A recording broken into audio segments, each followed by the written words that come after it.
आज तक रेडियो सुनता है सारा जहां।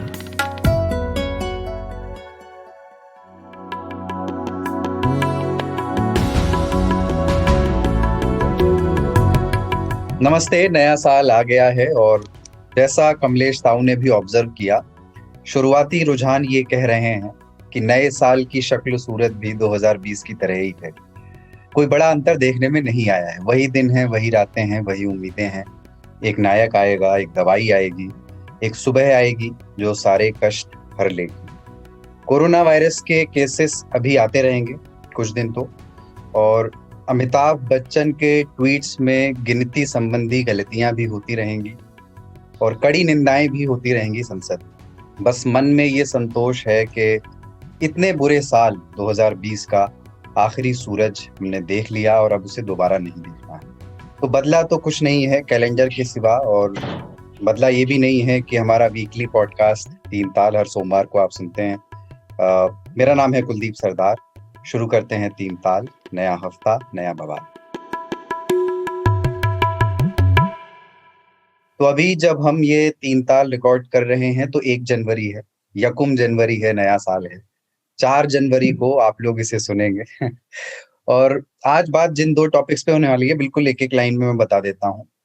एक तो ये कि नए साल के साथ न थी कुछ पुरानी बासी घिसी पिटी चीजों पर बात करेंगे। कुछ ऐसी रवायतें जो इरिटेशन पैदा करने लगी हैं, खीज पैदा करती हैं।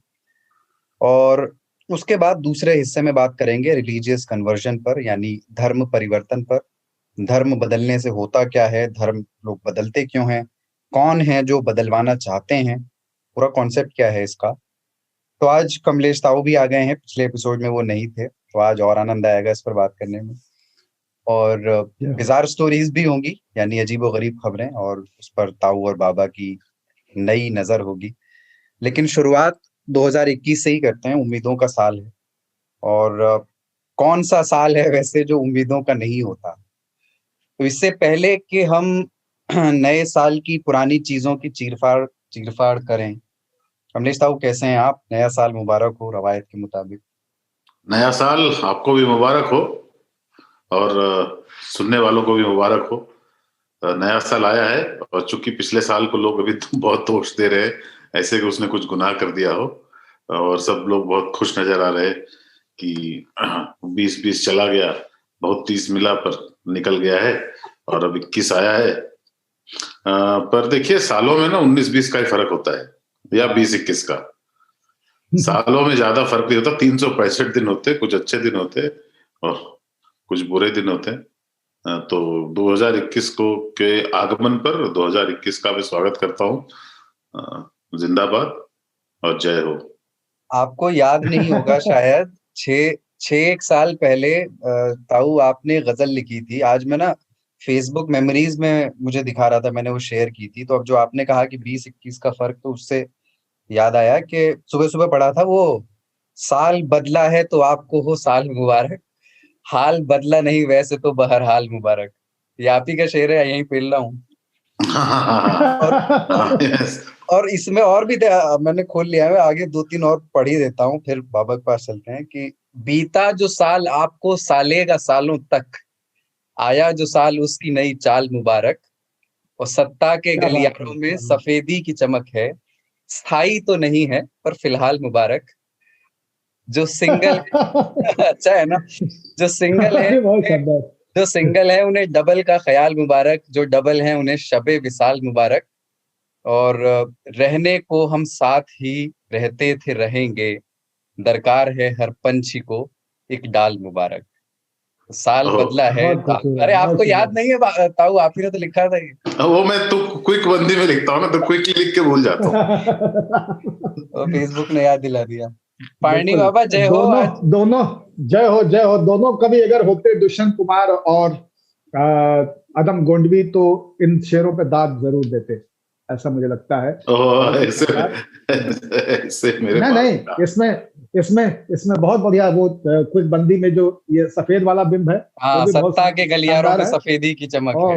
हाँ, वो शायद मैंने सही कहा था, क्योंकि वो सफेदी की चमक जो है ना जा चुकी है। हाँ, और स्थायी दूसरा तो नहीं साल है। से हाँ। साले वाला जो है। लेकिन मुझे लगता है कुलदीप की ये जो साल है 2021, ये 20 पे 21 पड़ेगा। तो हाँ, तो कहते हैं ज्यादा ना कि कष्ट वो लेके 19 आएगा। नहीं है, वो 21 है। तो संभावनाओं और आशंकाओं दोनों दृष्टियों से ये 21 रहने वाला है, ऐसा मुझे लगता है। राजनीति में जो चीजें इस वक्त पक रही हैं, वो या तो सरकार के लिए 21 साबित होंगी या फिर किसानों के लिए 21 साबित होंगी। बंगाल का चुनाव है, सीएए और एनआरसी को लेकर के भुजाएं फड़क रही हैं और जबानें लहक रही हैं। एकदम अंगार जैसे रखा हुआ हो मुंह में, उस तरह से। तो वो भी जो अभी तक 20 था वो 21 बैठेगा, ऐसा लगता है। इस तरह की पूर्व पीठिका बन रही है। कुछ तो हो गुजरेगा। हाँ, कुछ तो हो गुजरेगा। वैक्सीन लगेगी तो वो कोरोना पे 21 बैठेगी, लेकिन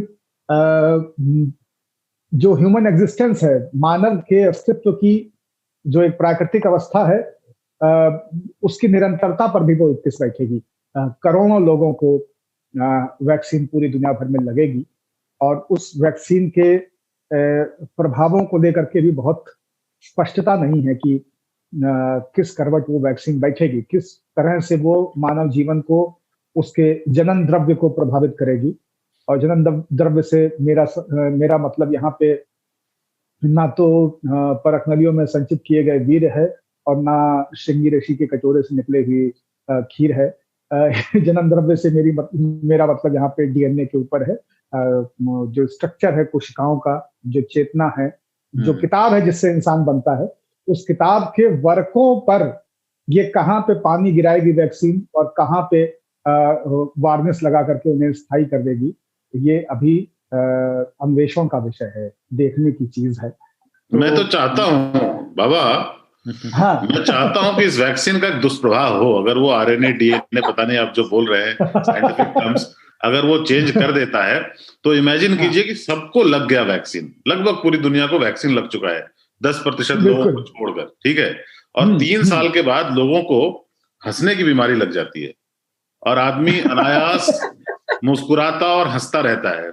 आप इमेजिन कीजिए कि केले के छिलके पर पांव फिसल कर आदमी सड़क पे गिरता है और सबके साथ मिलकर पहले जो नकली हंसी हंसता था, इस बार असली हंसता है।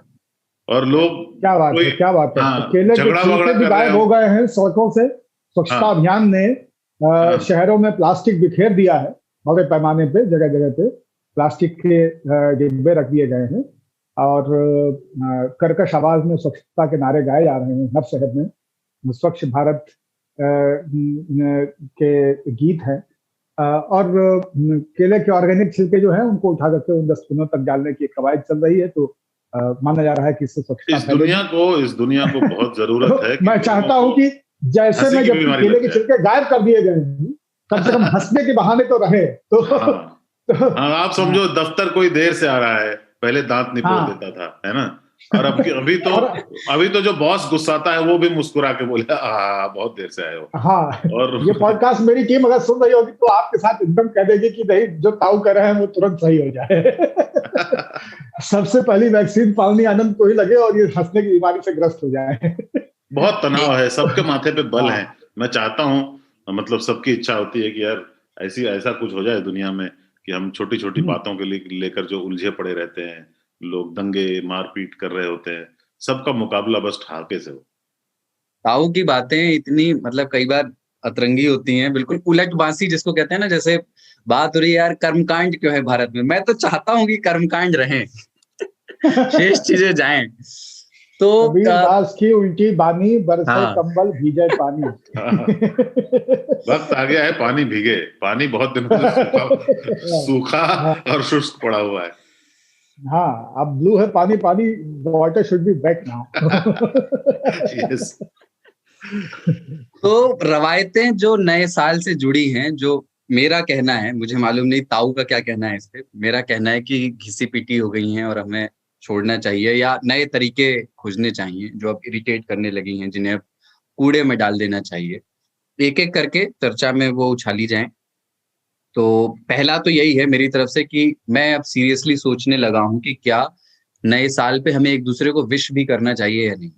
देखो, विश तो क्या है कि गरल पीना जो है ना, वो हमारी किस्मत में है।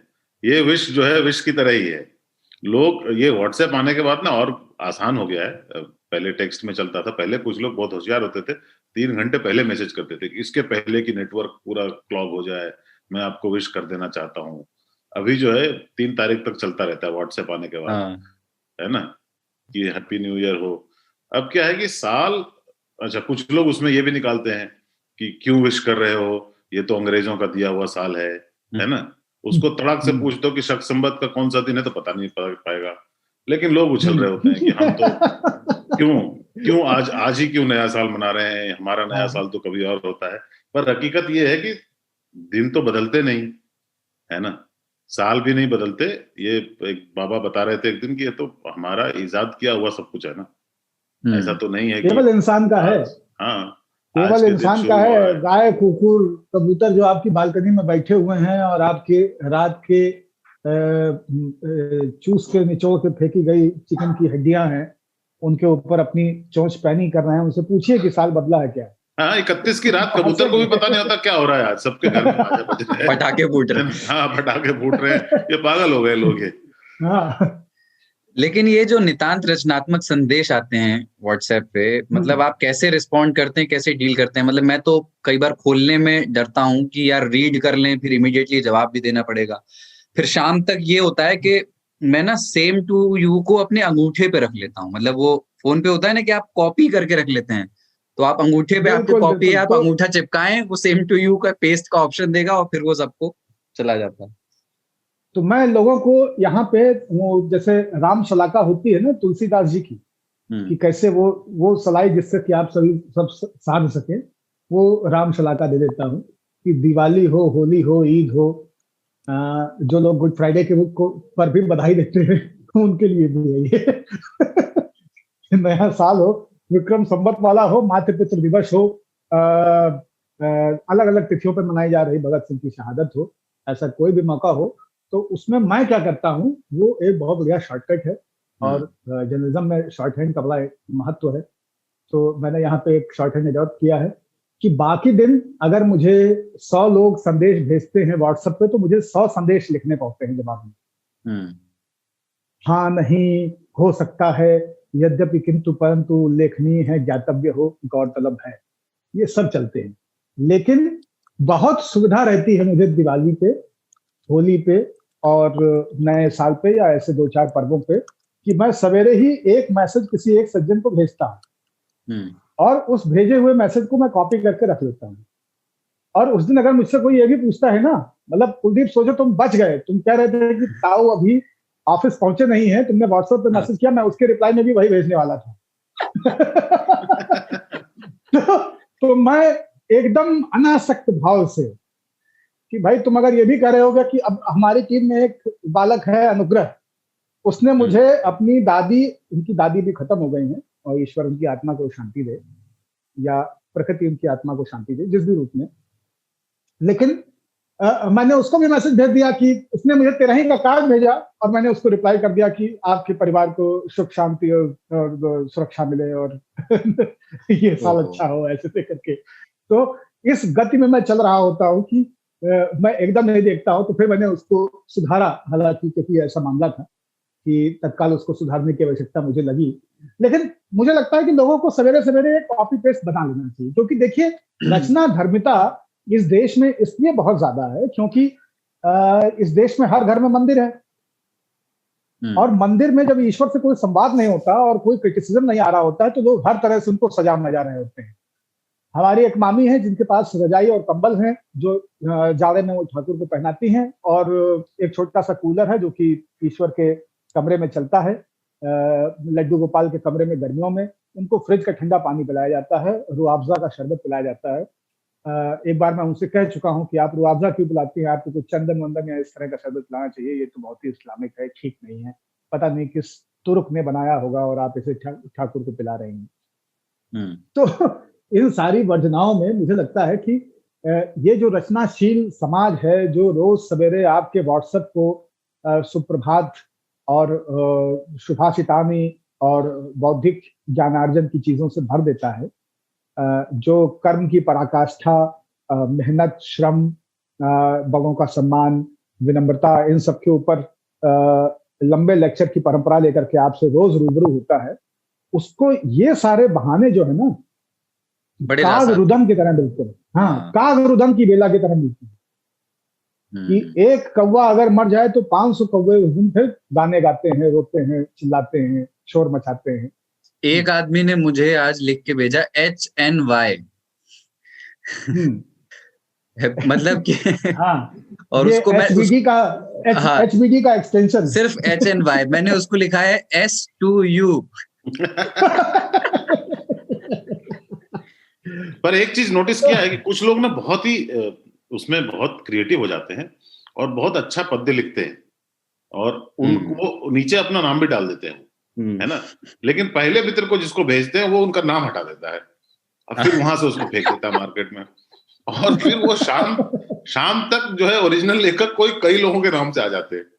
तो सोचो उसकी पीड़ा क्या होती होगी कि बड़ी मेहनत से लिखा है कुछ नया कि नहीं, इस साल मैं एक नया प्रयोग करूंगा। नहीं ताऊ, इसमें दोनों तरह के हैं। कुछ लोग तो उसको अपना बना लेते हैं कि जो मिला है उससे मैंने अपना लिया, लेकिन कुछ लोग ऐसे भी होते हैं ऐसी पूरी उसमें, जो खुद संजय कुमार होते हुए भी नीचे सर स्नेह विनोद कुमार का मैसेज सबको भेजते रहते हैं। तो आप हमेशा ये सोचते हैं कि ये आया संजय कुमार से है, लेकिन उसमें नीचे विनोद कुमार लिखा हुआ है, तो मैं जवाब अब विनोद कुमार को दूं या संजय कुमार को दूं? ये विनोद हमारा पीछा 2021 में भी नहीं छोड़ रहा। और ये व्हाट्सएप की इसी दुरूह प्रक्रिया ने ही स्टैब्लिश किया है कि ये वाला जो शेर है जो बड़ा चर्चित हो गया कि धूल चेहरे पे थी और आईना साफ करता रहा, वो गालिब के नाम के साथ ऐसा नथी हो गया कि प्रधानमंत्री भी एक बार कोट कर गए थे। वो इतना मतलब बहर और काफिये और सब चीज से इतना खारिज सा है ये। धूल आईने पर थी, मतला ही बहर से खारिज चेहरे पे थी, बुरी तरह से मतलब, और उसमें नाम देखो किसका जोड़ देते हैं। अद्भुत बात तो ये है कि सीधा बेचारा गालिब है। हाँ, एक और ये कि आप देखें कि ना कई बार और भी मतलब डसीले फॉरवर्ड्स आने लगे हैं। मतलब ये तो एक अलग ही चीज है कि आपको 4-5 जनवरी के बाद एक क्लीनिंग ड्राइव चलानी पड़ती है फोन में, वो सारे ग्राफिक्स जो लोग अपने नाम और चेहरे के साथ बना के भेजते हैं वो सब डिलीट करने पड़ते हैं। पर उसमें ना कुछ बड़े डसीले फॉरवर्ड्स इस तरह के आने लगे कि ये चलाए, अगर आप लोगों में से किसी के पास आया हो, पूरा संदेश लिखा और आखिर में to you and yours from me and mind. और उसमें वो पति और पत्नी की खुला रहने दिए, फोटो भी लगी रहती है उसमें, काफी डस्सू लगता है मुझे वो। इसमें एक चीज मैं जोड़ना चाहता हूँ, क्योंकि थोड़ी सी ये मेरी प्रवृत्तिगत समस्या है कि मैं चीजों को थोड़ा सा खींच के दूर तक पीछे और आगे देखने की कोशिश करने लगता हूँ। तो जो लोग हमारे पॉडकास्ट सुनते हैं उनमें बहुत सारे युवा भी हैं, और उनमें से कई मेरे से आधी उम्र के हैं या काफी युवा है, हमारे काफी सफेदी आ चुकी है। तो मैं उनको कुछ समझाना चाह रहा हूँ, और आप लोगों के लिए भी आनंददायक रहेगा जो लोग हमारी उम्र के हैं या हमसे बड़े हैं। वो ये है कि अगर आप 1980 के दशक तक का नया साल अपने घर के बड़े बुजुर्गों से पूछें, तो उस वक्त कैलेंडर अर्जित करना या कैलेंडर खरीदना, ये ही सबसे बड़ा टास्क होता था नए साल का। नए साल का ऐसा कोई जश्न नहीं होता था। उत्तर भारतीयों के लिए एक बहुत शीतलहरी का मौसम होता था। कुछ अभिजात, संभ्रांत और धनाढ्य, अति धनाढ्य श्रेणी के जो लोग होते थे, उनके बीच में एक अंग्रेजों द्वारा छोड़ी गई पुरानी इमारतों में क्लब कल्चर जीवित था, तो उसको वो जियाए रहते थे। तो वहां पे ड्रिंक पीना और कुछ डांस करना, किस्ट करना, उस तरह की चीजें हुआ करती थी। लेकिन बाकी समाज के लिए नए साल जैसा कुछ नहीं होता था। लोग मूंगफली खाते खाते इस चीज की विवेचना करते रहते थे कि हाँ, साल बदल गया है, अब इस साल में ये भी है और इस साल में ये भी है, इस साल में वहां चुनाव है, इस साल में यहाँ पे ये है। तो ये सारी चीजें हो रही होती थी। उसके बाद में फिर थोड़ा सा अगर आप उसके बाद की स्थिति देखें तो 90 के दशक में एक अचानक से बुखार आया जहां पे ऑफलाइन तरीके से इनका मार्केट क्रिएट किया गया और आर्चीज वगैरह था, उसमें बड़ा रोल था, उनके बड़े बड़े दुकानें खुली।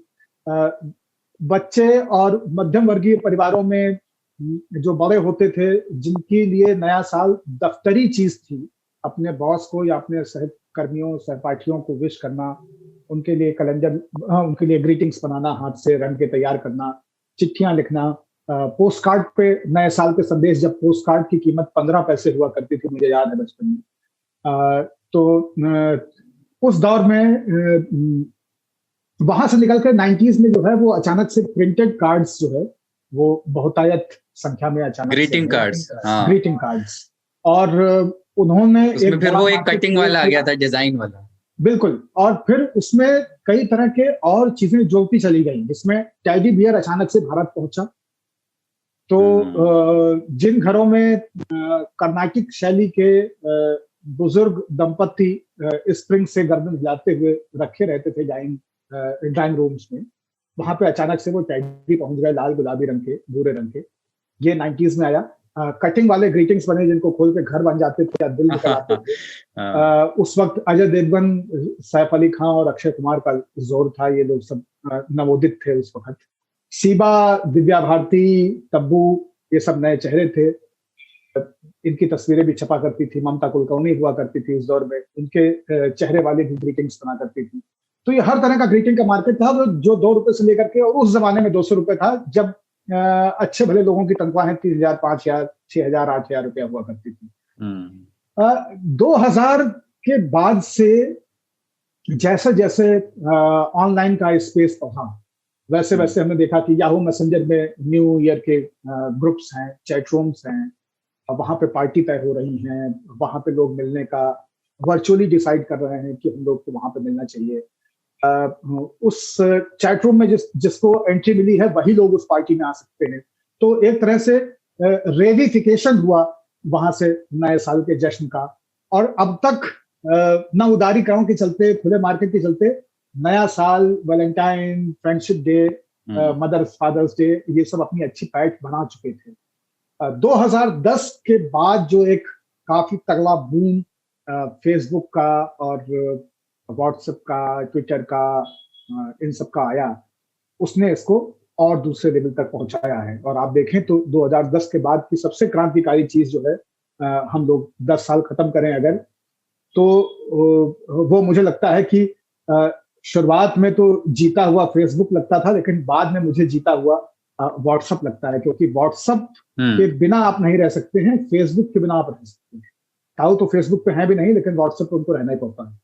तो व्हाट्सएप जो है, व्हाट्सएप पे भी मैं काम पे चलते रहता हूँ, काम बहुत सारा उससे, हाँ, जो भी हो, जो भी कारण हो, लेकिन व्हाट्सएप जो है हमारे जीवन में एक अनिवार्यता बन चुका है।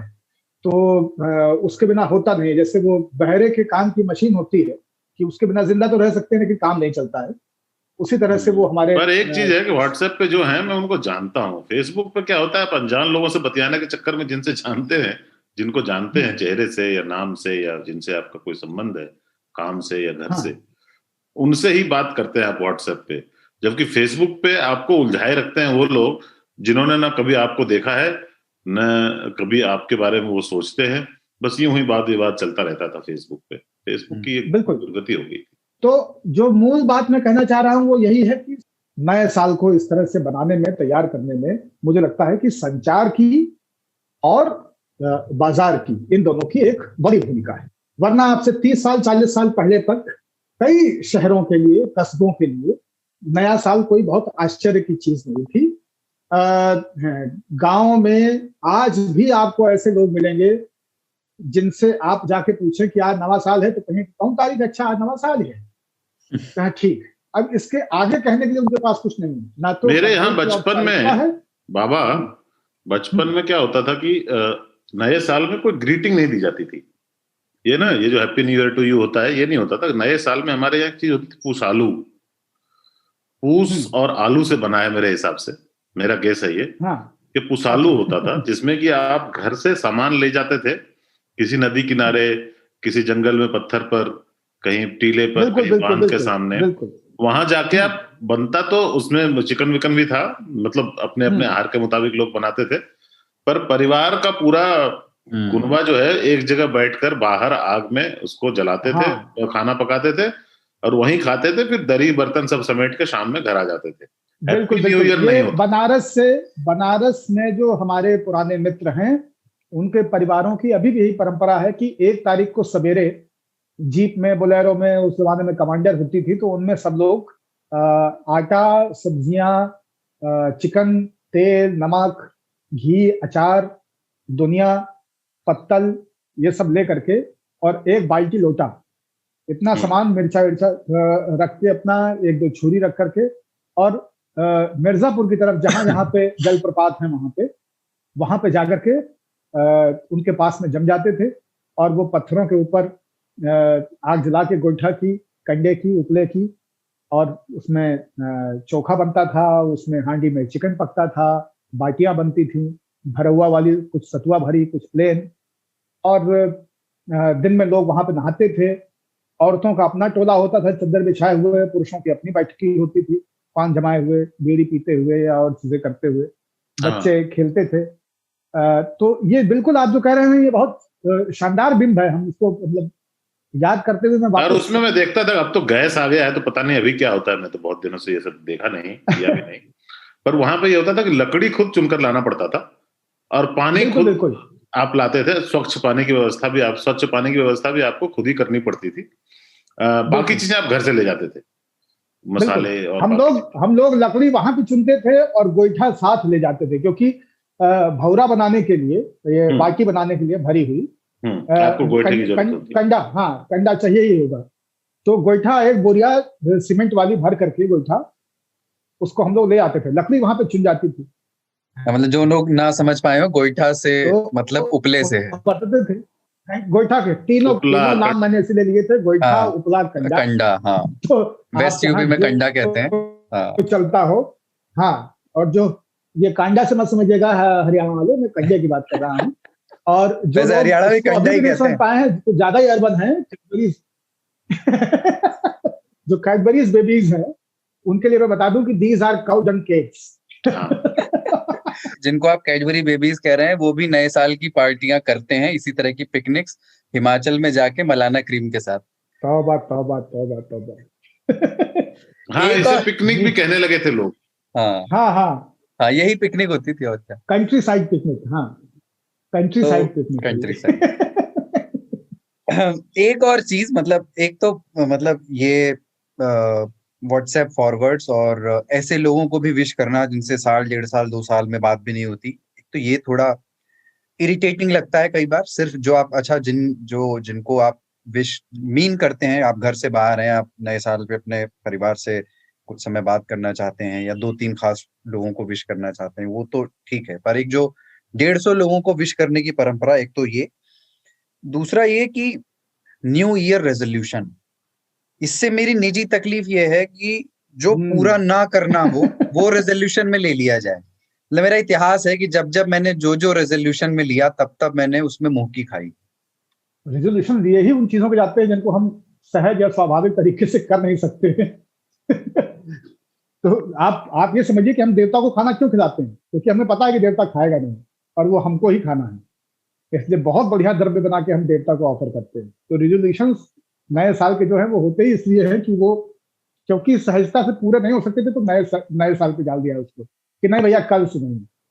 अब 31 तारीख को ये वादा जो करते हैं ना कि कल से दारू बंद, वो 31 की रात में 3 बजे तक इतनी पी लेते हैं कि फिर उनको 1 तारीख को 2 बजे जगने के बाद में, 2 PM जगने के बाद में वापस 1 ड्रिंक पीना पड़ता है हैंगओवर से निकलने के लिए। और शीशा हो या रेजोल्यूशन टूट जाता, आखिर टूट जाता। ये क्विक बंदी देखिए जो है, उन्हें एकदम दिया। बॉलीवुड का मतलब, बॉलीवुड का एक गाना जो है बहुत बढ़िया है ये। और देखिए रेजोल्यूशन का मतलब क्या बोले, ये वादे है ना जो आपने खुद से किए होते। आदमी दूसरों से वादे करके नहीं उसको बचा पाता, खुद से किए हुए वादे में कहाँ संभावना रह जाती है कि उसको वो बच के रहे। दूसरी बात, जो सबसे जो पॉपुलर है वो आजकल के जमाने में, चूंकि आजकल मोटा होना, जिसे पहले हेल्दी बोलते थे लोग, अनहेल्दी हो गया है।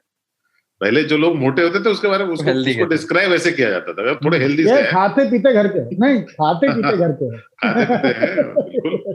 तो अब जो है हर आदमी वेट लॉस की कस्में खाता है। अब वेट लॉस में जैसा बाबा बताते हैं कुछ भी काम नहीं करता, डाइट के कंट्रोल के अलावा कुछ भी काम नहीं करता। और डाइट कंट्रोल तो उन्होंने वादे में रखा नहीं होता है, उन्हें वादा बहुत वेग सा होता है, इस बार वेट लॉस करना है हमको 10 किलो। एक होता है मैं चलूंगा रोज, वो उनका तो वही है कि तौबा तौबा शराब से तौबा, तौबा तौबा शराब से तौबा। वो कुलदीप 1 तारीख को रिकॉर्ड करने का कितना फायदा हो रहा है। वो पिछले वाले एपिसोड में वो शेर नहीं था, वो मुझे लगता है वो रेजोल्यूशंस पे ज्यादा फिट है कि यकुम जनवरी है, नया साल है, दिसंबर में पूछूंगा क्या हाल है। बिल्कुल। और जो शराब वाले लोग है ना, शराब वाले तो सारे खोखले ही होते हैं वैसे भी, वादे जो शराब वाले हैं। अगर आप सीरियस हो इन रेजोल्यूशंस के बारे में तो उसे 1 जनवरी को मत लो। और हमको ये लगता है कि ये जो प्रवृत्ति है ना 1 तारीख के रेजोल्यूशंस वाले, ये इसका एक श्रृंगार का बहुत सुंदर बिंब है। अगर आप इसको साहित्यिक चेतना से थोड़ा सा देखें तो मुझे लगता है कि ये श्रृंगार की अभूतपूर्व अवस्था है। इसके लिए अगर मैं इसको तो मैं इसे कहूंगा कि कामोद्दीपित नवांकुरों की क्षणिक यौन उत्तेजना जैसा है। ओ बाप रे बाप, ये आज का शब्द थोड़ा भारी हो गया। मतलब मैं चाहता हूँ कि इसको मैं आज का शब्द कैटेगरी में डालूं, पर ये नहीं, ये सब नहीं वाक्य है। ये तो पूरा, ये तो पदबंध हो गया। हाँ, तो ये थोड़ा सा कालिदास जैसा हो गया है, अभिज्ञान शाकुंतलम जैसा। पुरवाई बहुत पीड़ादायक होती है। गुलाब को छू लेते जो खेलने के लिए आतुर है वो कैसे सिकुचा जाता है।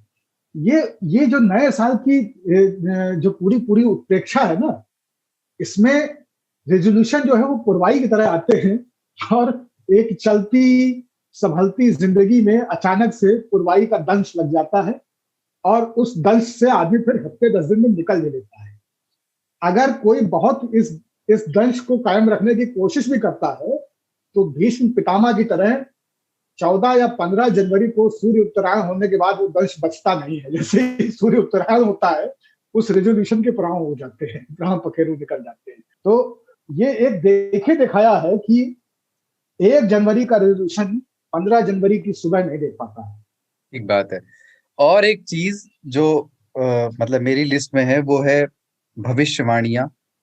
मतलब भविष्यवाणियां डेली भी आती हैं, लोग हॉरोस्कोप डेली का भी देखते हैं, फिर वीकली का भी देखते हैं, और फिर उनको 1 साल का भी चाहिए होता है, साल से पहले कि साल का क्या जाएगा। बड़ा अच्छा मौका है कि बड़े बड़े भविष्य वक्ताओं ने 2020 को लेकर के क्या भविष्यवाणियां की थी उसको रिविजिट किया जाए, और उसको लेकर के जो एक ऑब्सेशन है ना कि 1 जनवरी को देखना है भविष्य की ये साल हमारे लिए कैसा रहेगा, उससे बाहर निकल। हम तो ये कह रहे हैं कि आप 2020 ही नहीं, आप पिछले 20, 30, 40 साल के सारे कैलेंडर उठा के देख लीजिए, जहां तक के उपलब्ध हो सकते हैं, और पुराने निकाल सकते हैं तो वो भी निकाल लीजिए। और इतना ही नहीं, अभी मैं सवेरे फेसबुक पे पोस्ट देख रहा था जिसमें था कि जार ने लिखा था 1917 के नए साल के मौके पे कि 1917 के नए साल पे अपनी डायरी में कि 1916 बहुत बुरा बीता है और 1917 इससे बेहतर होगा। ये जो भविष्यवाणियां हैं इनका एक विचित्र संसार है। और आप ये देख लीजिए कि ये बड़ा साहस देती है। जैसे ताऊ कहते हैं ना कि कर्मकांड बहुत जाना चाहिए, वैसे मुझे लगता है कि लोगों को और ज्यादा राशिफल और ज्यादा भविष्य फल पाना चाहिए, क्योंकि ये एक सीमा तक ही थोड़ा सा निराश करते हैं। 30% निराशा और 70% आशा, इसका मिक्स होता है भविष्यफल, राशिफल, भविष्यवाणियां। तो मूल जो प्रवृत्ति है वो यही है कि लोगों को उम्मीद दिए रहो। लोग दरअसल निरुत्साहित हैं, दुखी हैं, कमजोर हैं, भयाक्रांत हैं, इनको कैसे कैसे उम्मीद दिए रहो। आपकी बात से मुझे ना एक बात याद आई। एक बार वो मतलब हम सबके बहुत बड़े वरिष्ठ पत्रकार रहे प्रभाष जोशी, जिन्होंने जनसत्ता के संस्थापक, संपादक, और लोग बहुत सारे लोग ये कहते हैं कि वो अपने समय के आखिरी एडिटर थे। तो एक बार ना मैं उनके साथ पे, मैं बहुत बच्चा था, स्टूडेंट था, और मुझे उनके साथ बैठने का मौका मिला कुछ घंटे इत्तेफाक से। तो मैंने उनसे बहुत सारी जो बाल मन की जिज्ञासाएं होती है ना, वो पूछ डाली। तो उनसे मैंने एक सवाल ये पूछा था कि आस्था और अंधविश्वास में क्या फर्क है। तो थोड़ी देर वो चुप रहे, अटल बिहारी वाजपेयी के अंदाज में, थोड़ा सा मौन, और फिर वो बोले कि दोनों की अपनी अपनी उपयोगिताएं हैं। तब उन्होंने एक एग्जाम्पल दिया अंधविश्वास की उपयोगिता पर। उन्होंने कहा कि सचिन तेंदुलकर को अगर ये लगता है कि वो बाएं पैर पे पैड पहले बांधेगा और इससे उसका आत्मविश्वास बना रहेगा, तो वहां पर उसके जीवन में अंधविश्वास की भी अपनी उपयोगिता है, बशर्ते वो अंधविश्वास किसी के लिए जान माल का संकट या मुश्किल पैदा ना करता हो। हाँ, ये बात सही है। अगर आपका अंधविश्वास किसी और के आड़े नहीं आता तो मुबारक। बिल्कुल, वो तो एब्स्ट्रैक्ट है। अंधविश्वास क्या है? मेंटल एब्स्ट्रैक्ट है। आपके दिमाग में एक एब्स्ट्रैक्ट पैनल आपने बना रखा है, उसको आप सींचे पड़े हैं। जब तक किसी को उससे हानि नहीं हो रही है। और भविष्यवाणियों में भी अगर ये कहा जाता है कि इस बार जो है आपको प्यार मिलेगा, प्रेम के फूल जो है आपके जीवन में खिलेंगे, तो अच्छी बात है। आदमी, लोगों को उम्मीद होती है, और इसी आसरे में जब जिनके नहीं खिले उनके खिल तो जाते ही एक दिन, है ना। जिनके पास धन नहीं है उनको धन आ ही जाता है, जिनका है उनका चला भी जाता है। और ये जितने भी भविष्य देने वाले हैं, वक्ता हैं, वो सब पैसे लेते हैं और यह भी कहते हैं कि धन जो है हाथ का मैल है। आखिरी बड़ी भविष्यवाणी मुझे 2004 की याद है। उसके बाद तो हमने उस दिशा में देखने बंद कर दिया। मुझे कोई राशिफल किसी अखबार में या रिसाले में दिखता है तो मैं उसको बहुत तेजी से पलट देता हूँ। और मैं सवेरे उन समयों में कभी भी टीवी ऑन ही नहीं करता हूँ समाचार चैनलों की, जिसमें वहां पे कोई ना कोई भविष्यवेत्ता जो है अपना ज्ञान दे रहे होते हैं। लेकिन अंतिम जो घोषणा मैंने पढ़ी थी बड़ी गंभीरता से, और ऐसा लगता था कि इनकी भविष्यवाणी ठीक होगी, वो 2004 की शुरुआत में बेजान दारूवाला की भविष्यवाणी थी कि अटल जी और भी बड़े बहुमत के साथ में पुनः 2004 में एनडीए की सरकार बनाएंगे। अप्रैल मई आते आते वो भविष्यवाणी ध्वस्त हो गई। हाँ, उनका नाम बेजान तो मतलब बेजन था, और वो उनमें जान हिंदी, पर उनको हम बेजान ही बुलाते थे। और जान उनमें बहुत थी। दारू वाला भी दिखते थे वो, कभी कभी मूड में होते थे तो पर उनका उत्साह जो है वो देखने लायक होता था। वो समझते थे कि भारत अब अगले 10 सालों में विश्वगुरु बनने वाला है। बहाल में आए, ये पॉपुलर हुआ है वर्ड विश्वगुरु, पर ये है कि उस समय से ही वो कहते थे कि भारत में सबसे बड़ा, वो गणेश के उपासक थे और वो गणपति को सबका क्रेडिट देते थे, चाहे देश चांद पर चला जाए या कुछ भी हो जाए। तो उस समय मैंने ये देखा, मैं जब तक वो जिंदा थे और जब उनको टीवी पे देखने का मौका मिलता था तो मैं जरूर देख रहा था। बहुत मनोरंजक थे वो। और अभी भी अगर मैं कभी देख लेता हूँ भविष्य बताते हुए लोगों को, तो मेरा मनोरंजन काफी होता है, क्योंकि वो बातें ऐसी करते हैं जो कि इनफैक्ट अभी कुछ दिनों पहले चर्चा हो रही थी कि कैसे किया जाता है वो। तो मुझे कभी कभी लगता है उनके पास स्टॉक में ना सेंटेंस लिखा हुआ है, उसको बस जंबल करके आज इसमें कल उसमें डाल देते हैं। आजकल के भविष्यवेत्ताओं में भले ही श्रृंगार बहुत हो गया हो, मतलब अलंकरण बहुत हैं उनके, तरह तरह के माला ठाला और कपड़े और पगड़ियां पहन रहे हैं, बहुत ही चमकीले भड़कीले कुर्ते और सदरिया, लेकिन वो आकर्षण नहीं है, वो ताऊ वो खींच नहीं है उनमें जो बेजान दारू वाला में थी। ये नकली वाले हैं। बेजान दारू वाला मुझे हमेशा वो मसूरी के जो लेखक हैं, क्या नाम है, मैं उनका नाम देखिए भूल रहा हूँ, मसूरी वाले रस्किन बॉन्ड के छोटे भाई लगते थे मुझे हमेशा।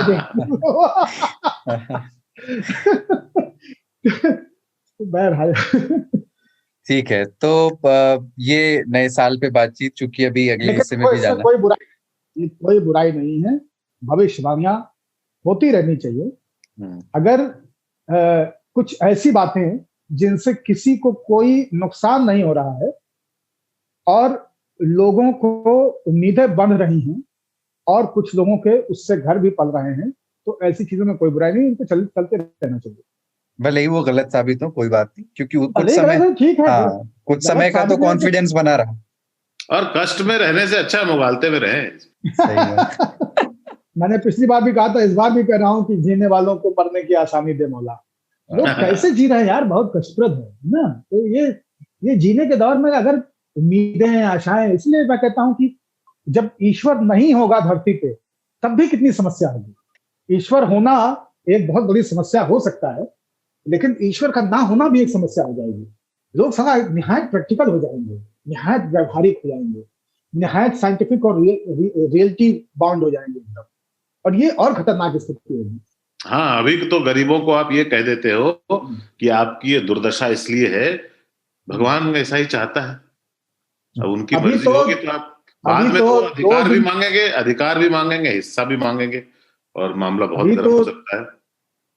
अभी तो सर 2 दिन की छुट्टी पर अपने गांव गया हुआ कुलदीप तीसरे दिन इसलिए रुक जाता है क्योंकि घर में बुजुर्ग महिलाएं ये ओरहन देती हैं, ये चेतावनी देती हैं कि बच्चा आज न जाओ, आज दिशाशूल है।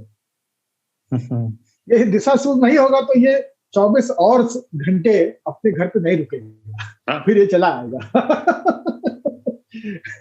ये लक्ष्मी अगर नहीं होगी तो दिवाली पूजन नहीं हो रहा होगा। तो ये इसके जाने के भी कारण कम होंगे और रुकने के भी कारण कम होंगे। ईश्वर का नहीं होना भी एक समस्या बन जाएगी दुनिया में। मैं ये कल रात में सोच रहा था इस पे, बस इस हिस्से की, हाँ, इस बातचीत से निकला जाए। वो है ना, वो कुमार विश्वास कोट करते हैं, पता नहीं उन्होंने ही लिखा है कि नहीं, जायचा देख के बोला ये नजूमी मुझसे। जायचा जन्म कुंडली को कहा जाता है, नजूमी भविष्यवक्ता को। जायचा देख के बोला ये नजूमी मुझसे, जो भी मांगा है वो हर हाल में मिल जाएगा। क्या मुबारक है नया साल जो मैं खुश हूँ, वो जो बिछड़ा था क्या नए साल में मिल जाएगा। क्या बात। जिनके जो बिछड़ गए वो तो नए साल में नहीं ही आने वाले हैं, कितनी भी भविष्यवाणियां हो जाएं। 2020 जो ले गया सो ले गया, और 2020 महाशक्ति बनने का, विश्व शक्ति बनने का साल था। आपको याद हो कि आज से 10 साल 12 साल पुराने चुनावी राजनीतिक सपनों में 2020 तक भारत एक महाशक्ति, विश्व शक्ति होगा, ये सपना हमने देखा। अब्दुल कलाम से लेकर मनमोहन और उसके बाद में मोदी जी, सबने इसको बहुत अच्छे से प्रोपेगेट किया, और इतना खराब ये साल गया। बिल्कुल। चलिए, तो जैसी रवायत है, अगले हिस्से पे बढ़ने से पहले कुछ बिजार न्यूज स्टोरी लेते हैं। मध्य प्रदेश से ये खबर है, छिंदवाड़ा में एक आदमी ने अपनी संपत्ति का एक बड़ा हिस्सा अपने पालतू कुत्ते के नाम कर दिया है। ओम नारायण वर्मा नाम है उनका। अपने बेटे से नाराज रहते थे वो किसी बात पे, तो उनका ये कहना है कि 21 एकड़ जमीन उनके पास है, जिसे उन्होंने अपनी पत्नी और कुत्ते जैकी में बांट दिया, दोनों के नाम कर दिया। हाँ, तो और वसीयत में ये भी लिखा है कि अब चूंकि जैकी के नाम पे जमीन है, तो और जैकी उनकी देखभाल करता है, तो आगे जो जैकी का ध्यान रखेगा वो जैकी के हिस्से की संपत्ति का हकदार है। क्या बढ़िया गणित लगाया है आपने। ये क्या नाम है? ओम प्रकाश जी नाम है इनका? ओम नारायण वर्मा। ओम नारायण जी, वाह। ओम नारायण जी ने इतना कमाल का खेल खेला है। एक तो ये सुनिश्चित कर दिया है कि ईश्वर न करे, लेकिन अगर उनकी अनुपस्थिति हो जाए तो कुत्ता सही सलामत रहेगा। हाँ, भौतिक जगत से। तो पहली चीज तो ये है कि श्रीमती जी उसका ध्यान रखेंगी ताकि वो बाकी की संपत्ति भी वो उनके नियंत्रण में रहे। दूसरा ये है कि घर में घरेतीन को चेतावनी भी दे दी है कि देखो कुत्ते को भी दे सकता हूँ, है ना। तो रिश्तेदार और मेहरारू दोनों हाई अलर्ट पे आ गए। और तीसरा उनको पता है कि साला जैकी किसी और को दे नहीं सकता है, तो जैकिया अगर पहले चला गया तो वो संपत्ति कहीं जानी भी नहीं है। जैकी के बजाय जो राम सुमेर या राम खिलावन या राम स्नेही जो भी उनकी सेवा कर रहे होते या जिन्होंने की होगी 10 साल 15 साल, उनको उन्होंने, आप पता कर लीजिए, एक बिस्वा भी नहीं दिया होगा। लेकिन जैकिया किसी और को दे नहीं सकता है। इतना सुंदर लग रहा है जैकिया। जैकिया किसी को दे नहीं सकता, तो जैकी को देना सबसे सेफ है। तो इन्होंने, मैं इस तरह के कई लोगों को जानता हूं, और ये कहानी आपने जब आजतक.in पे पढ़ी तो उसके पहले इसकी चर्चा हम टीम से कर रहे थे, जो इसको लगा रहे थे सज्जन। तो मैंने उनसे ये कहा कि ये एक बहुत गुदगुदा सा लगने वाला, लेकिन एक बहुत सोची समझी चीज है। सोची समझी चीज है, परिमार्जित चीज है ये। क्योंकि मैं ऐसे लोगों को जानता हूँ। रायबरेली में एक कवि दंपत्ति हैं, शबिस्ता ब्रिजेश। शबिस्ता जो हैं और ब्रिजेश, इन दोनों की कोई अपनी संतान नहीं है। उन्होंने घर पे एक बंदर पाला, उस बंदर के नाम अपनी पूरी प्रॉपर्टी कर दी है। मुझे नहीं लगता कि बंदर की आयु उन दोनों की आयु से ज्यादा होगी किसी भी रूप में। कभी भी वो ज्यादा समय तक रहेगा और ये नहीं रहेंगे। ये दीर्घायु हो दोनों के दोनों। बंदर भी उनको खुश रखने के लिए जब तक जी सकता है अपनी प्राकृतिक आयु तब तक जिए, लेकिन ये सबसे सेफ है। अब मैं तो कई बार ये सोचता हूँ कि अगर मेरे पास ऐसी एक तो कोई संपत्ति है नहीं, लेकिन ताऊ भी चाहे तो एक आज सुग्गा उग्गा पाल के उसके नाम कर दे तो हो सकता है कि शायद उसका हाउस टैक्स वगैरह ना देना पड़े। क्योंकि सुग्गा को कौन तलब करेगा कि भैया तोता राम ये हाउस टैक्स इतना आया है इस बार का, तो सुग्गा कहेगा कि भाई देखिए आप मुझे दिवालिया घोषित कर दीजिए, मेरी तो कोई कमाई है नहीं, इसलिए मैं हाउस टैक्स से मुझे फारिग किया जाए। तब वो सोगे में जान बसती है, मतलब मुहावरा सच हो जाएगा। सुग्गे में जान में पूरा मिडिल ईस्ट, पूरा परी लोग सब उसी में रुके रहे हैं।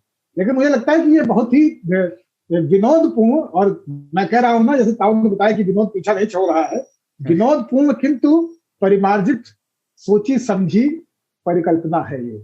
इस देश में एक पूरी विचारधारा पिछले 60-70 साल से ये कहती भी आ रही है कि 15 अगस्त को दरअसल भारत आजाद हुआ नहीं था। कुछ लोगों ने ऐसे ही किसी जैकिया या किसी सूबे के नाम अपनी वसीयतनामा लिख दिया था। वो समझौता कुछ हुआ था जिसके तहत कह दिया था कि हाँ भाई ये लोग आप लोग चलाइए। और हम लोग को बचपन में गांव में एक खौफनाक किस्सा सुनने को मिलता था कि किसी भी दिन रानी एलिजाबेथ वापस आएंगे और कहेंगी कि मैं अपना कागज वापस लेती हूँ, आज से मेरा शासन वापस। ये जो है बच्चों को ना, बेटों को संदेश दिया जाता है बार बार कि तुम वफादार बनो और कुत्ते की तरह वफादार बनो, जैकी बनो, है ना।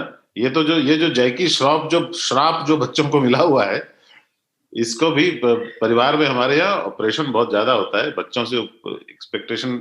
मतलब मैं चाहता हूं कि देश के सारे बेटे पिता के प्रति जो उनकी जिम्मेदारियां हैं और जो संवेदना है वो सबको निभाएं, लेकिन कुत्ता हो जाने की तमन्ना जो है ना, बहुत परिवारों में बहुत पिताओं को होती है, और वो बहुत मुश्किल है। हमारे समाज का एक वो बच्चे की आइडेंटिटी तो होती नहीं है, वो तो किसी के बेटे ही होते हैं, और बड़ा हो जाने के बाद भी बेटा ही होता है। इसमें एक तरह से एक सुख है। हमारे जो पारंपरिक जो हमारी समाज की व्यवस्था है, उसमें लोगों को पूछे वो तो कहेंगे, उसका गुणगान गाते हैं वो कि ये तो अच्छी बात है, परिवार का एक साथ होना जरूरी है, वो सब जरूरी है। पर एक हमारे यहाँ चीज भी है कि मैं जो बोल रहा हूँ वही करो। अभिभावकों के द्वारा, अभिभावक एक किसी और पीढ़ी के होते हैं, बच्चे किसी और पीढ़ी के होते हैं, और ऐसे ही संस्कृति के नाम पे, कल्चर के नाम पे बहुत सारी चीजें आगे बढ़ती जाती हैं। पिता का एक्सपेक्टेशन ये होता है कि मैंने जो बोला उसे उसका अक्षरशः पालन होना चाहिए। तुम इनसे शादी करोगे, तुम ऐसे उठोगे, तुम ऐसे बैठोगे, तुम साइंस पढ़ोगे, तुम्हें IIT करनी है, तुम कोटा जाके कोचिंग करो, आत्महत्या कर लो तुम। लेकिन ये जो है ना, ऐसे बहुत हमारे छोटे शहरों में और गांवों में ऐसे पिता है जो बच्चों और जैकी में फर्क ये समझते हैं कि बेटे को जैकी से ज्यादा वफादार होना है, और वो एक समस्या ही है। ओम नारायण जी ने जो भी व्यवस्था की हो, एक संदेश अपने बेटे को दे रहे हैं कि देखो, मैं कुत्ते को दे सकता हूँ पर मैं तुमको नहीं दे सकता, क्योंकि तुम मेरी इज्जत नहीं करते, तुम मेरा सम्मान नहीं करते, तुमने मेरी बात काट दी। और ये एक अजीब सी स्थिति है जो लोग जिसे घर कहते हैं, और वो नहीं समझते कि जेल और घर में यही एक लाइन का डिफरेंस होता है। घर में सबके विचार स्वस्थ रूप से रहते हैं एक व्यवस्था के तहत, और जेल में एक व्यक्ति के विचार और व्यवस्था पे सबको रहना होता है। तो घर और जेल का जो फर्क है, उसमें कई बार इस तरह की ब्लैकमेलिंग टेक्निक्स आती हैं कि तुम मेरे जेल को घर मानो, नहीं तो मैं कुत्ते को सारी जमीन दे दूंगा। तो वैसे कुत्ते के साथ मानव का लगाव बहुत पुराना है। हम लोग बचपन में पढ़ते आए हैं कुत्ते पे निबंध, और उस कुत्ते पे निबंध में हमेशा पढ़ा कि ये पहला पालतू जानवर था, इसके बाद घोड़ा भी आया, ऊंट भी आया, तोता भी आया, चुन चुन करती आई चिड़िया, ये सारी चीजें। लेकिन कुत्ता जो है हमेशा से था। हम लोग जब स्तुति पढ़ते हैं सवेरे सवेरे काशी विश्वनाथ की सुप्रभातम, तो हम लोग पढ़ते हैं विश्वेशम माधवम दंड पालिम च भैरवम। अब भैरव जो है वो काले कुकुर पे चलते हैं, तो इसलिए काला कुकुर हमारे यहाँ पूज्य है। कुत्ता तो युधिष्ठिर के साथ भी गया था उनके आखिरी। और मैं वही आ रहा था कि बताइए, सहदेव और अर्जुन भीम सब गल मरे और यमनाला गांव में रुक गए, और स्वर्ग में जो है युधिष्ठिर के साथ कुत्ता ही गया। तो कुत्ते के साथ जो हमारी एक एंथ्रोपोलॉजिकल हिस्ट्री है वो बहुत ही कमाल की है। आप याद करें तो एकलव्य ने द्रोणाचार्य के कुत्ते के मुंह को तीरों से भर दिया था और खून नहीं निकल रहा था एक भी कतरा। तो ये स्वान का सौंदर्य शास्त्र जो है इसमें बहुत सारी कथाएं हैं। मुझे लगता है कि इस वफादारी की कीमत जो है वो हमेशा पुरस्कार उसको मिलता रहेगा, कभी इस तरह की वसीयतों के नाम पे, कभी स्वर्ग में सोने के कुत्ते बन जाने के नाम पे, और बाकी तो जयकिया जो है मलाई काट ही रहा है। एक ना काट ही रहा है। प्रगतिशील कविता में बार बार कहा जाता है कि स्वानों को मिलता दूध भात, भूखे बालक चिल्लाते हैं, है ना। एक हमारे यहाँ पश्चिम में एक है ब्लैक स्वान, सुना है ना? Black swan event. हाँ 2020 को बोलते हैं कि ब्लैक स्वान ईयर था, कि बहुत सारे जो आप एक्सपेक्ट करते हो, जो मान्य है कि ऐसा नहीं होता है, और सडनली कुछ ऐसा हो जाए तो उसको ब्लैक स्वान कहते हैं। तो ये जो ओम नारायण जी ने किया है ना, वो ब्लैक स्वान इवेंट है, क्योंकि ऐसा होता नहीं है। आदमी 100 कुत्ते कुर्बान कर देता है एक बच्चे पर। कई बच्चों की बलि दे दी जाती है एक बच्चे के लिए। तो ये श्वान जो है वो अलग तरह का श्वान, हमारा श्वान। इतना खतरनाक वर्ड प्ले कैसे सोच लेते हैं। चलिए छोटा सा ब्रेक ले रहे हैं 3 ताल में। तुमने भी तो प्रसून जोशी जैसा सवाल सोच गया तुरंत। कैसे सोच लेते हैं। एक फकीरी तो है ही। वो एक फकीरी तो है तुम्हारे सोचने में भी। और मुझे एक और लाइन याद आ गई जो हम लोग को विद्यार्थी के रूप में उत्तर प्रदेश में अपने बाल्यकाल में सुननी ही पड़ती है कि अल्पाहारी ग्रह त्यागी स्वान निद्रा तथैव च। विद्यार्थी पंचलक्षण वाली जो है ना, हाँ, तो उसमें स्वान निद्रा जो है, स्वान निद्रा तथैव च ही होता है, स्वान की निद्रा जो है ना। और हम लोग को लगता था कि बाकी सारी चीजें ठीक हैं, कि अल्पाहारी तो ठीक है भाई, समोसा खाते रहो, दाल चावल में टाइम क्यों खराब करना है। गृह त्यागी तो घर में घुसो ही नहीं, साइकिल लेके दोस्तों के साथ घूमते रहो। एक ही चीज जो इस पूरे पदबंध में कष्टप्रद थी, काल चेष्टा हमेशा रहती थी, है ना। काल चेष्टा हमेशा रहती थी कि कैसे कोई दाएं बाएं हो और उसकी पूजा से तम्बाकू या एक बीड़ी गायब कर दिया या कुछ और चीज गायब कर दिया जाए। तो ये सारी चीज, लेकिन ये लगता था कि सारे स्वान निद्रा के नाम पे जो सवेरे 5 बजे 4 बजे जगाया जाता है, ये मतलब बहुत ही अमानवीय कृत्य है। और वहां से पहली बार बच्चों के मन में उनके माता पिता के प्रति विकार पैदा होना शुरू होते हैं कि कितने बुरे मम्मी पापा मिले हमको, कैसी फूटी किस्मत है। बताओ, सवेरे सवेरे 2 चप्पल मार दिन, उठ नहीं पाते रहे। अरे नींद नहीं निकल रही तो कैसे बैठ के केमिस्ट्री पढ़ लेंगे, कितना E = MC² करते रहेंगे। तो वही जीवन का MC² हो जाता था। उसमें लगता था ऐसा कि हमारा जीवन MC² हो चुका है, कुछ बचा नहीं है। तो ये स्वान जो है ना, ये बहुत बुरी तरह से पीछे पड़ा हुआ है, ये किसी न किसी रूप में आता ही रहेगा सर। बहरहाल एक छोटा सा ब्रेक ले रहे हैं 3 ताल में, और उस पर काले कुत्ते को ब्लैक स्वान तो बोला जा सकता है ना। जयकिया काला है कि नहीं पता नहीं। बाय द वे, जयकी नाम के कुत्ते जितने मैंने देखे हैं वो काले ही हैं। हाँ, वैसे सही कह रहे हैं। हाँ, चलिए। लेकिन कई बार ये चितकबरे भी होते हैं, वो कई मतलब ग्लोब पे छपे हुए राष्ट्रों के नक्शे की तरह भी कई बार जैकी होते हैं, अलग अलग रंग के पैच लिए हुए। लेकिन जिस भी रूप में है, नारायण जी को हमारा नारायण यहाँ से कि उन्होंने एक बढ़िया ब्लैक स्वान कदम उठाया है। जैकी की जय हो। एक छोटा सा ब्रेक 3 ताल में, और उस पार है धर्म परिवर्तन की बात।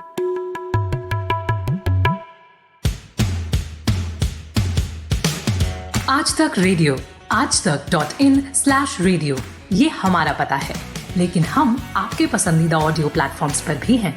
Google podcast, Apple podcast, Spotify, Jio Saavn जैसे ठिकानों पर भी आप हमें सुन सकते हैं। और अगर YouTube आपकी पसंदीदा जगह है तो वहां पर भी हमें सब्सक्राइब कीजिए। आज तक रेडियो, सुनता है सारा जहां। आप सुन रहे हैं आज तक रेडियो। वेलकम बैक 3 ताल में। और हम लोग इतने नेगेटिव कंटाले हुए लोग हैं कि नए साल को पहले ही दिन एसपीए ऑफिस में कूद दिए। कुलदीप सरदार नाम है हमारा, और हमारे साथ हैं कमलेश ताऊ, पाणिनी बाबा। पर सेकेंड हाफ में हम लोग धर्म बदलने पे बात करना चाहते हैं। क्यों? 2-3 वजह हैं इसकी। एक तो इस बीच उत्तर प्रदेश में कानून लागू हुआ जिसके तहत कुछ केस भी दर्ज किए गए हैं। इस कानून का नाम है Uttar Pradesh prohibition of unlawful conversion of religion ordinance के रूप में ये आया था। और ये कानून ये कहता है कि अगर जबरदस्ती धर्म किसी का कोई बदलवाता है तो इस कानून के तहत उसे 10 साल की कैद और कुछ जुर्माने की सजा हो सकती है। कुछ उत्साही लोगों ने इसके लिए लव जिहाद शब्द का इस्तेमाल किया कि लव जिहाद कानून है। ऑफिशियल लैंग्वेज में लव जिहाद शब्द का इस्तेमाल कहीं नहीं है, तकनीकी तौर पर अंदर व्याख्या में भी कहीं लव जिहाद नहीं है, पर चूंकि वो एक पॉलिटिकल नैरेटिव है तो लोगों ने इसे उस तरह से जोड़कर देखा। पर इस कानून की प्रस्तावना में शादी द्वारा धर्म परिवर्तन की मनाही है।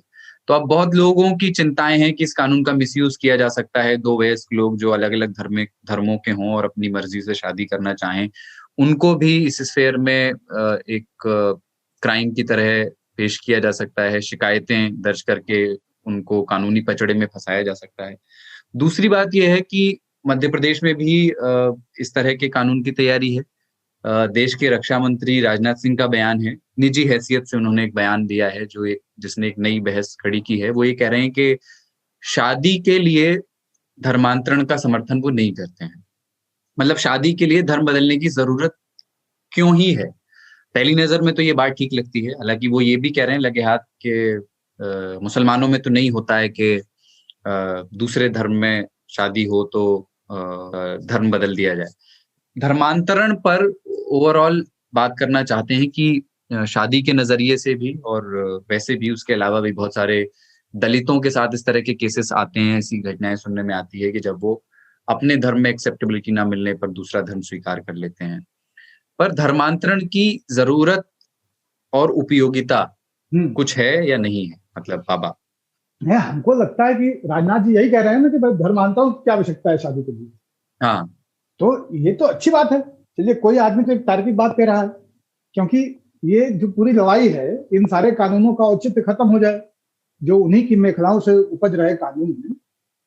भाई धर्म काहे बदले ब्याह के साथ में? सोचिए वो घर कितना अच्छा होगा जिसमें ईद भी मनाने वाला एक आदमी मौजूद है और होली मनाने वाला भी एक आदमी मौजूद है। हमारी बात समझ रहे हैं ना?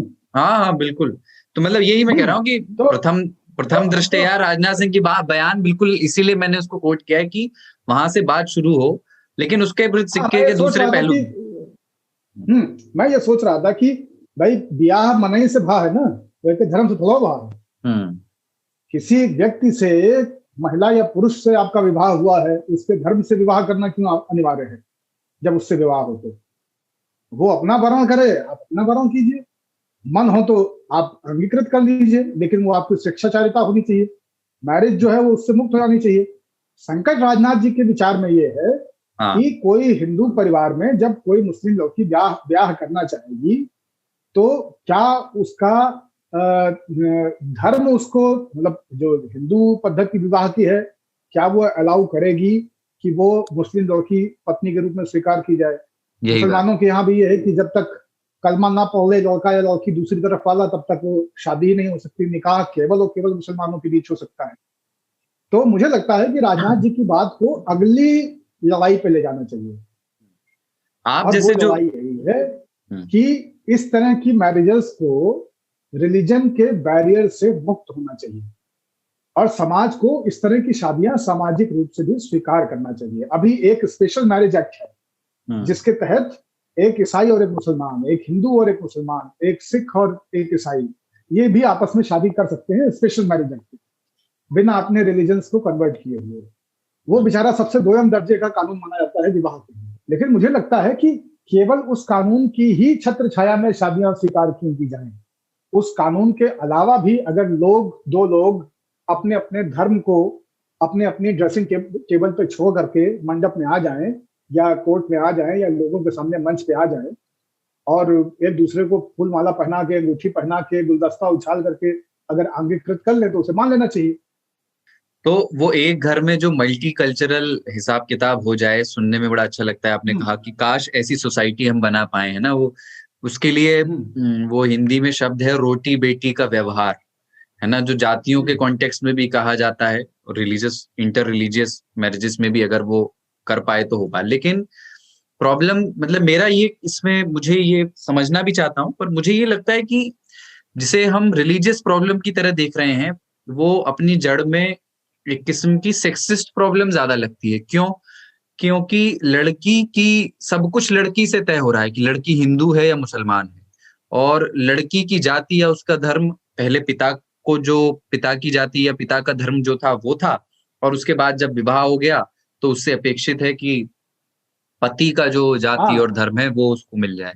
सारे मतलब सारा खेल वहीं से। मैं तो तुरंत चौके में घुस जाता हूँ ना। तो मैं उस बच्चे की कल्पना कर रहा हूँ जो कि डाइनिंग टेबल पे बैठा है, 9 या 11 बरस उसकी उम्र है, और वो कह रहा है कि भगवान कसम ऐसी माशाल्लाह बिरयानी और ऐसे सुभान अल्लाह दही बड़े मैंने अपनी जिंदगी में पहले नहीं खाए थे। मम्मी तुमने आज कमाल कर दिया।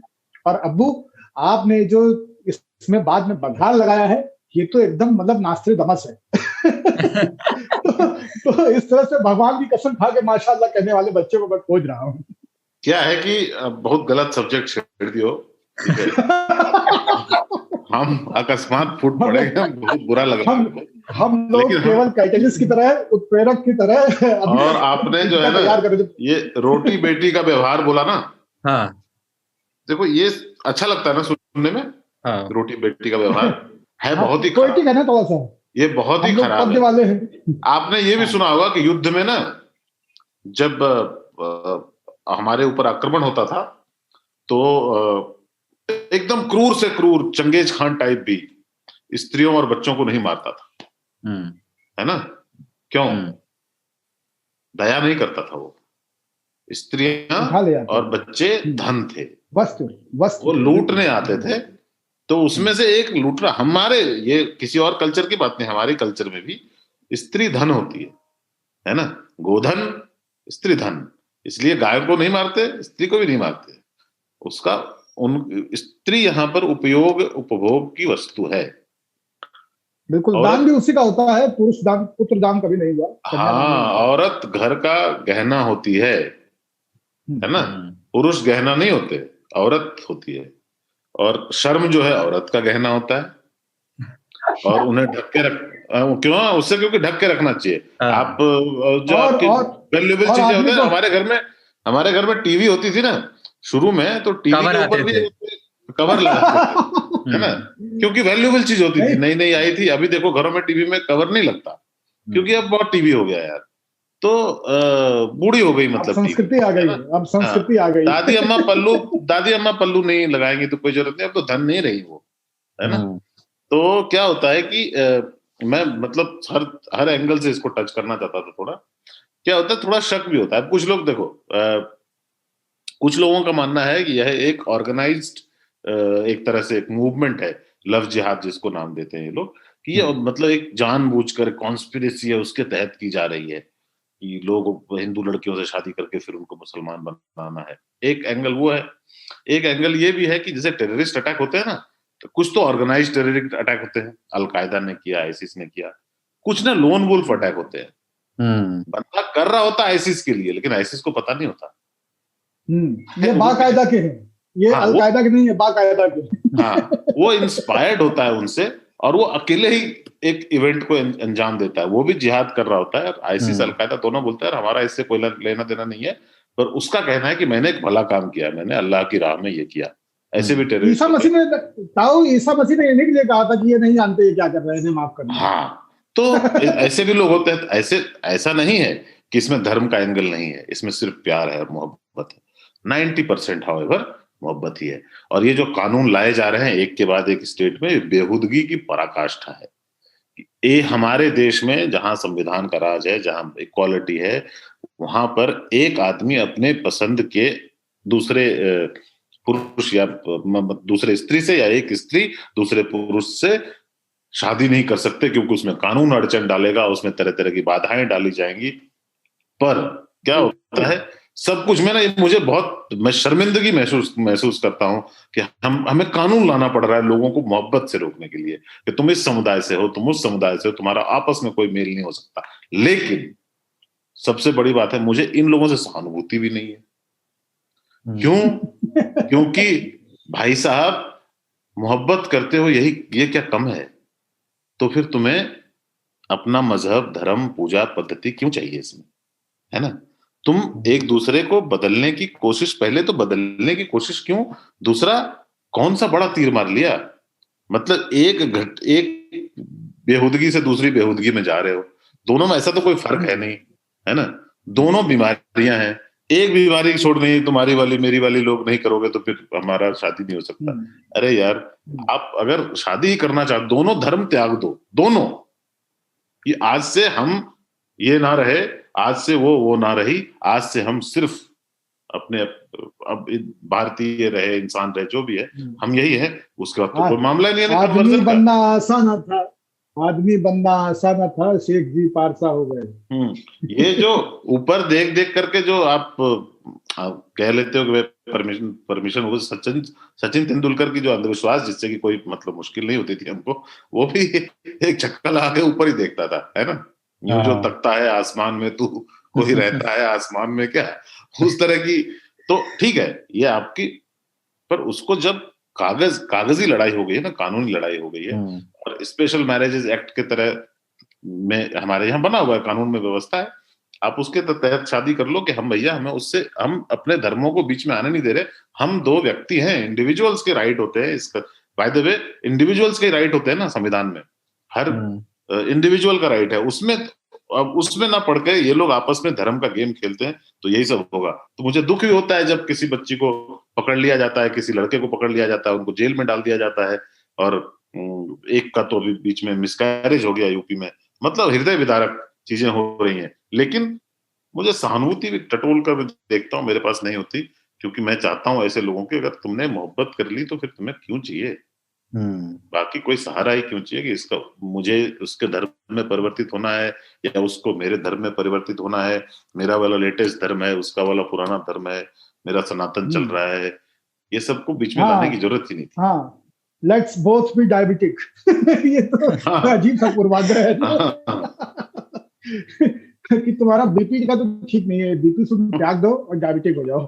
हाँ, लेकिन मैं आखिर में इतना जरूर जोड़ देना चाहूंगा कि जो भी हो, जो भी उनकी मान्यताएं हो और जो भी उनकी इच्छा हो, उस इच्छा का सम्मान करना हमारे संविधान के लिए, हमारी व्यवस्था के लिए बहुत आवश्यक है। जब तक वो चाहते हैं कि वो किसी भी धर्म में जाएं, किसी से भी शादी करना चाहें और बदल के करना चाहें, तो भी आजादी तो इसकी होनी ही चाहिए। आप इसमें कि ये वूम्ब ऑक्यूपाई कर रहे हैं, जैसे कि ऐसा है ना, बहुत सारे लोग ये मतलब सचमुच में बिलीव करते हैं। ये जो है, बाय द वे, जो स्त्रियां होती हैं वो सिर्फ उनका गर्भ होती हैं और उनके बच्चा पैदा करने की क्षमता होती है। तो वो इसलिए कहते हैं कि हमने अगर उस धर्म से एक लड़की को अपने यहाँ ले आए, ऐसा बाय द वे हिंदू धर्म के लोग भी रिवॉर्ड देते हैं। एक मुस्लिम लड़की को अपने फोल्ड में ले आओ तो 2.5 लाख रुपए ले जाओ, है ना, और घर के लिए लोन दिलवा देंगे। इस तरह की चीजें होती हैं। तो कॉम्पिटिटिव कम्युनलिज्म हो गया है, जिसमें कि मोहब्बत पचड़े में पड़ गई है उनके। लेकिन हकीकत ये है कि ये जो ऑक्यूपाई वूम मूवमेंट चलता है ना, कि मैंने तुम्हारे गर्भ पे कब्जा कर लिया, अब इससे मैं 4 यूनिट निकालूंगा अपनी, तो ये बहुत मतलब कितनी टेढ़ी और कितनी कड़वी और कितनी गंदी हकीकत है कि इस सब पर इन सब के जड़ में वही है कि स्त्री धन है और धन से धन बनाया जा सकता है, पुरुष से पुरुष नहीं बनाया जा सकता। एक अदद स्त्री की जरूरत होती है पुरुष और स्त्री दोनों को बनाने के लिए। उस फैक्ट्री का जो क्या बोले बॉयलर प्लांट है ना, वो उसका पेट है, उसके पेट पे कब्जा करने की मूवमेंट है इनकी, चाहे वो इधर से करें या उधर से करें। ये सब बीमारियां तभी जाएंगी जब लोग ये कहेंगे कि चलो हम प्यार करते हैं एक दूसरे से, हम शादी करना चाहते हैं, एक कानून में लॉ है कि हम अपने धर्म को सुरक्षित रख के करें, एक ये है कि हम अपने धर्मों को छोड़ रहे हैं और हम सिर्फ यही जानते हैं कि हम एक दूसरे से प्यार करते हैं इसलिए शादी कर रहे हैं, या तो अगर कोई धर्म परिवर्तन करता भी है, कोई हिंदू लड़की मुसलमान बन जाती है, कोई मुसलमान लड़का हिंदू बन जाता है, कोई मुसलमान लड़की हिंदू बन जाती है, तो भी ये हक तो हर एक इंडिविजुअल का है कि वो जिससे चाहें उससे शादी कर सकें, जो धर्म चाहें वो उसको फॉलो कर सकें। और आइडियली मैं धर्म के साथ नहीं हूं, पर इस आजादी से कोई समझौता नहीं होना चाहिए। और जो सरकारें कर रही हैं वो एक तरह से अंकुश लगा रही हैं, तरह तरह के बहाने लगा रही हैं ताकि कानून बीच में अपना रोल प्ले करे जहां पे उसका कोई रोल है ही नहीं। एक यूपी में ऐसा केस भी आया कि माता पिता की शिकायत पर केस दर्ज किया गया, लड़की की शिकायत में नहीं, माता पिता की शिकायत पर, कि एक 8-9 महीने पहले लड़का और लड़की साथ में कहीं चले गए थे, जिसे सोसाइटी में हमारे कहा जाता है कि भाग गए थे, और उसके बाद वो मिल गए, पुलिस ने अरेस्ट भी कर लिया, कुछ समय लड़का जेल में रहा, पर चूंकि तब उत्तर प्रदेश में वैसा कानून था नहीं, तो जेल में रहने के बाद लड़का बाहर हो गया। लड़की की शादी कहीं और करा दी है अब उसके पेरेंट्स ने, और शादी कराने के बाद चूंकि उससे पुराना हिसाब चुकता करना था, दोबारा एक केस नए वाले कानून में शिकायत दी और एफआईआर दर्ज हो गई। हिसाब इसने ले जाकर के धर्म परिवर्तन कराने की कोशिश की थी 8-9 महीने पहले, और केस भी दर्ज हुआ। इस बात में भी मेरा एक छोटा सा विचार है, बाबा 1 मिनट दीजिएगा मुझे। हाँ बिल्कुल। धर्म परिवर्तन कराने की कोशिश तो एक बहुत अच्छी चीज है। मेरे बहुत मुस्लिम फ्रेंड्स हैं जिन्होंने मेरा धर्म परिवर्तन कराने की कोशिश नहीं की, या तो वो पक्के मुसलमान नहीं है या मेरे पक्के दोस्त नहीं है ना। तो ऐसा कैसे कोई मुसलमान दोस्त हो सकता है आपका जिसने आपको कभी अटेम्प्ट नहीं किया मुसलमान बनाने का? क्यों?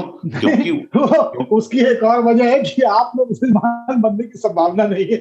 क्योंकि एक सच्चा मुसलमान यह मान कर चलता है, इसको उसका ईमान है ये कि वह जन्नत में जाएगा और मैं नहीं जाऊंगा, है ना। तो कैसा दोस्त है कि वो नहीं चाहता कि मैं भी जाऊं? ये कैसी विडंबना है। अगर पक्का दोस्त है तो वो चाहेगा कि मैं भी जाऊं, क्योंकि मैं नरक में कहीं मरूंगा, अच्छा लगेगा क्या उसको?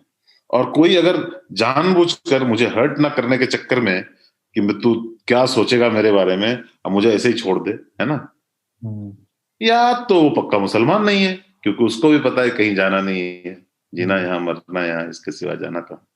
यानी मतलब रिलीजन कन्वर्ट कराने की कोशिशों को समाज के लिए नुकसान के तौर पे नहीं देखना चाहिए। ये आजादी है ना, कि कोशिश करने की भी आजादी है। आपके हिंदुइज्म में ये आजादी मतलब है, हिंदुइज्म में भी आजादी, उसको घर वापसी का नाम देते हैं ये। इस्लाम में भी बाय द वे कन्वर्ट बोलते नहीं किया है, बोलते हैं रिवर्ट किया है। मतलब उनका कहना है कि आदमी तो मुस्लिम ही होता है, जाकिर नायक करता है ना प्रचार सारा। हाँ, तो सबके अपने अपने फंडे हैं, पर हकीकत यह है कि आजादी संविधान ने दी है कि आप दूसरे को प्रभाव डालकर या कुछ कर, अभी प्रलोभन नहीं दे सकते आप। हाँ। आप उनको विश्वास में लेकर, प्रॉमिस तो वही होता है मरने के बाद वाला, कि तो जीवन में तो कभी प्रूव करना ही नहीं है कि मैंने जो बोला था सच था, तो उसको प्रलोभन ही माना जाएगा ना, झूठा प्रलोभन है ये। उम्र आप तो देखिए कि पूरी दिल्ली में ही, आप दिल्ली का ही नक्शा एक बार देख लें तो खास करके साउथ दिल्ली जो सबसे रिच हैपनिंग जगह मानी जाती है, सबसे महंगी जगह है दिल्ली की, वहां पे भी अगर आप देखें तो कुतुब इंस्टीट्यूशनल एरिया, ये जेएनयू के आसपास के इलाके, लोधी रोड, लोधी स्टेट के पास की प्रॉपर्टीज, साउथ एक्स के पास कुछ प्रॉपर्टी, आरके पुरम के अपोजिट कुछ प्रॉपर्टी, यहाँ पे बहुत सारे धार्मिक संस्थाओं को, जिनके छोटे छोटे सेक्ट हैं, पंथ हैं, संप्रदाय हैं, मत हैं, इस तरह के लोगों को बड़े बड़े प्लॉट अलॉट कर रखे गए हैं, और उनकी वहां पे विशाल अट्टालिकाएं खड़ी हैं, वहां पे उनके कार्यालय चल रहे हैं। वो जगह उनको इसलिए दी गई है ताकि वहां से वो अपने अपने धर्म का प्रचार कर सकें और उसके जरिए कोट एंड कोट मानवता का संदेश वो जन जन तक पहुंचा सके। तो सरकार ने दिया है ना वो उस स्पेस को धर्म के प्रचार के लिए। जब मुझे लगता है कई बार कि अगर संस्थागत प्रचार की अनुमति है तो व्यक्तिगत प्रचार की अनुमति क्यों नहीं है। अगर कुलदीप मिश्र किसी को चाहते हैं कि वो भी जो है गौमांस से निषेध मान ले और गंगा जल से पूजन पारायण प्रारंभ कर दे, दिवाली मनाए, होली मनाए, वेद पढ़े, शिखा रखे, तो इसमें क्या बुराई है? तब तो इसकी भी आजादी होनी चाहिए। है ना। और अगर इसकी आजादी होनी चाहिए तो फिर विवाह में फिर इस तरह के बंधन क्यों हैं, और ये आजादी फिर केवल हिंदुओं को ही क्यों होगी, ये सबको क्यों नहीं होगी। मुझे ये लगता है बार बार जो बात मैं एकदम शुरुआत में कह रहा था, कि ये बात बहुत महत्वपूर्ण है जो उन्होंने कही कि ये जो मोहब्बत करके भी धर्म से नहीं निकल पा रहे हैं, उनकी चेतना पे दया आती है, लेकिन अधिकार उनको भी है, क्योंकि मूर्खता जो है वो कुछ बहुमत की बपौती नहीं हो सकती है, अल्पमत को भी मूर्खता का हक है, और यहाँ पे अल्पमत से मतलब है मेरा प्रेम विवाह करने वालों से। तो ये उनको आजादी है, लेकिन अंततः आदर्श स्थिति वही होनी चाहिए जो मैं शुरुआत में कह रहा था कि इसके लिए किसी स्पेशल मैरिज एक्ट की जरूरत नहीं होनी चाहिए, और इस तरह के किसी के जजिया कर जैसे कानून की भी जरूरत नहीं होनी चाहिए सरकारों की। ये समाज धर्म की बंदिशों का एक्सचेंज हुए बिना, धर्मों की शादी हुए बिना व्यक्तियों की शादी को स्वीकार करे, ये बहुत जरूरी है, और उस चेतना तक पहुंचने में बहुत समय लगेगा, मुझे ऐसा लगता है, क्योंकि यहाँ की स्थिति जो है ना वो बहुत अजीब सी है भारतीय समाज की। ज्यों ज्यों डूबे श्याम रंग त्यों त्यों उज्जवल होए। हम रफेल पे भी नींबू रख आते हैं और चंद्रयान के पहले भी नारे लिखित होते हैं। ये बहुत संकटग्रस्त है, और 3 पीस सूट पहन के टाई लगा करके तेल लगा के डाबर का नाम मिटा दो बाबर का जैसी सोच, और पीठ पे पड़ा हुआ जनेऊ, उसके बाद में बढ़िया बाटा का या हर्ष पपीज का जूता, तो ये दोनों साथ साथ चलते हैं। चमड़ा भी पहना जाता है और जनेऊ भी, दोनों एक साथ पहनना निषेध है हालांकि, लेकिन समाज हमारा ऐसा ही है। विज्ञान की मदद से धर्म को नई धार दी गई है, और उस धार पर सर उतारने का संस्कार अभी भी चल रहा है। ये भी एक बड़ी अच्छी मतलब एक कंक्लूसिव सी लाइन है कि ऐसे लोग जो मोहब्बत भी करना चाहते हैं और धर्म में सारे तमाम रिस्क लेकर के धर्म में बने रहना चाहते हैं, मतलब आप सोचिए ना कि उनकी चेतना पे दया आती है, पर अधिकार उनका भी। विज्ञान ने लोगों को टीवी दिया, विज्ञान ने लोगों को टीवी दिया, इंटरनेट दिया, गूगल दिया, कि लोग कुछ आगे की चीजें सोचें। लोग सोचें कि मतलब आप लोगों से पूछिए कि उन्होंने कभी सर्च किया है कि पैनक्रियाज क्या होता है, गॉल ब्लैडर की पथरी हर चौथे आदमी की माताजी या पिताजी बता रहे होते हैं। किसी ने देखा है क्या कभी गूगल पे सर्च करके गॉल ब्लैडर होता कहाँ पे है? नहीं करते हैं लोग गूगल पे भी सर्च कर रहे हैं मेष राशि के लिए कैसा रहेगा, कन्या के लिए कैसा रहेगा। अच्छा, मैं आज पैदा हुआ था तो आज मेरा आज की गणना के हिसाब से साल भर का राशिफल क्या रहने वाला है। तो आप ये देखिए ना कि हम लोग विचित्र वीर हैं, और ये जो रक्त बीज और विचित्र वीरों की परंपरा है ना, ये कहीं जाने वाली नहीं है। देव अनुष्ठान होते रहेंगे और ये साथ साथ जिंदा रहेंगे। महिषासुर अगर मर जाता तो केवल देवी पूजी जा रही होती। जो धूप, जो दीप, जो नैवेद्य, जो नारियल देवी को चढ़ रहे हैं, वो उसी मूर्ति में साथ में रचे बसाए बनाए गए महिष को, महिषासुर को भी पहुंच ही रहा है। तो ये साथ साथ को एग्जिस्ट कर रहे हैं और चल रहे हैं, और ये चलते रहेंगे। ये विज्ञान से और मजबूत होते रहेंगे। ये नया स्ट्रेन है। ये धर्म का नया स्ट्रेन है, और विज्ञान बहुत आगे बढ़ा रहा है। जिसने विज्ञान की वैक्सीन को अडॉप्ट कर लिया है, अप्रोप्रिएट कर लिया है, ठीक उसी तरह से जिस तरह से गुड नाइट की टैबलेट्स को मच्छरों ने अडॉप्ट कर लिया, और वो उसके नशे में और पेल के लोगों को काटते हैं, उससे भागते नहीं। पर उसमें एक चीज है, मैं आखिर में थोड़ा सा थोड़ी सी एक चीज जोड़ देना चाहता हूँ। वो ये है कि हिंदुइज्म में एक तरह से रिवाइवल टाइप का हुआ है। हिंदुत्व जो भी बोले उसको, उसमें एक रिवाइवल टाइप का हुआ, उसमें भी इंटरनेट का दोष है। पर वो जो होता है ना, बहुत दिनों तक ठंडा पड़ा हुआ था हिंदुइज्म, उसमें कोई इंटरनेट ने एक अजीब सी चीज कर दी। चूंकि इनके कोई किताब तो फिक्स नहीं है ना कि ये एक किताब है, ऐसी तो नहीं है। हजारों किताबें, हजारों कहानियां, कहानियों से भरी हुई कहानियां, कहानियों के अंदर कहानियां। तो अब क्या हो रहा है कि वो सब तो कोई कंज्यूम करता नहीं था, पर अब छोटे छोटे टुकड़े में किसी पे इंटरनेट के पेज पे, किसी फेसबुक पोस्ट में झूठ सही वो चलता है और व्हाट्सएप पे आ जाता है, और लोग जो है सडनली धर्म में बहुत सारी इच्छा, और खास करके एक तरह से हमारे यहाँ एक धार्मिक विवाद भी चल रहा है, तो वो जो दोनों तरफ हार्डनिंग हुई है स्टांस की, उसके चलते भी धर्म बढ़ा है। पर याद रखिएगा कि जो प्रिंटिंग प्रेस ने ना क्रिश्चियनिटी का हल किया था, और वो इस्लाम के साथ इंटरनेट कर रहा है, क्योंकि जिनको अरबी नहीं आती थी उनको ट्रांसलेशन मिल रहा है पढ़ने को, है ना। और अरब कंट्रीज में तो बहुत ही धर्म की हालत बहुत खराब है, बाय द वे, बहुत ही खराब। सऊदी अरेबिया में बहुत ज्यादा हालत खराब है, जो कि सऊदी अरेबिया के लोगों को तो अरबी खुद आती है ना, वो तो खुद ही पढ़ रहे हैं सब कुछ, तो उनको कोई टेंशन नहीं है, उनको फर्स्ट हैंड कचरा मिल रहा है।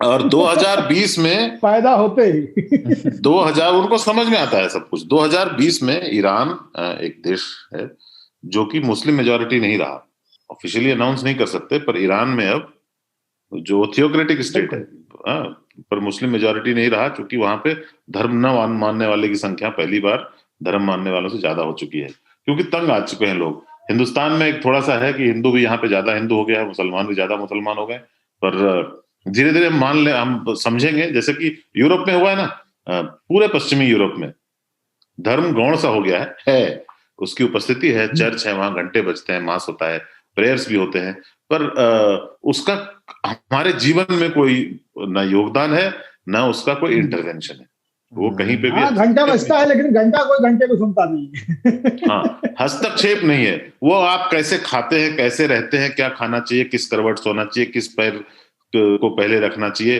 कौन से नाक से सांस लेनी चाहिए, इन चीजों को नियंत्रित नहीं करता है। जीवन को किससे शादी करें, किस स्कूल में जाएं और किस दिन चर्च में जाएं, इसको नियंत्रित नहीं करता है। धर्म का समाज से नियंत्रण उठ गया, और वो सबसे ज्यादा खुशहाल देश है बाय द वे।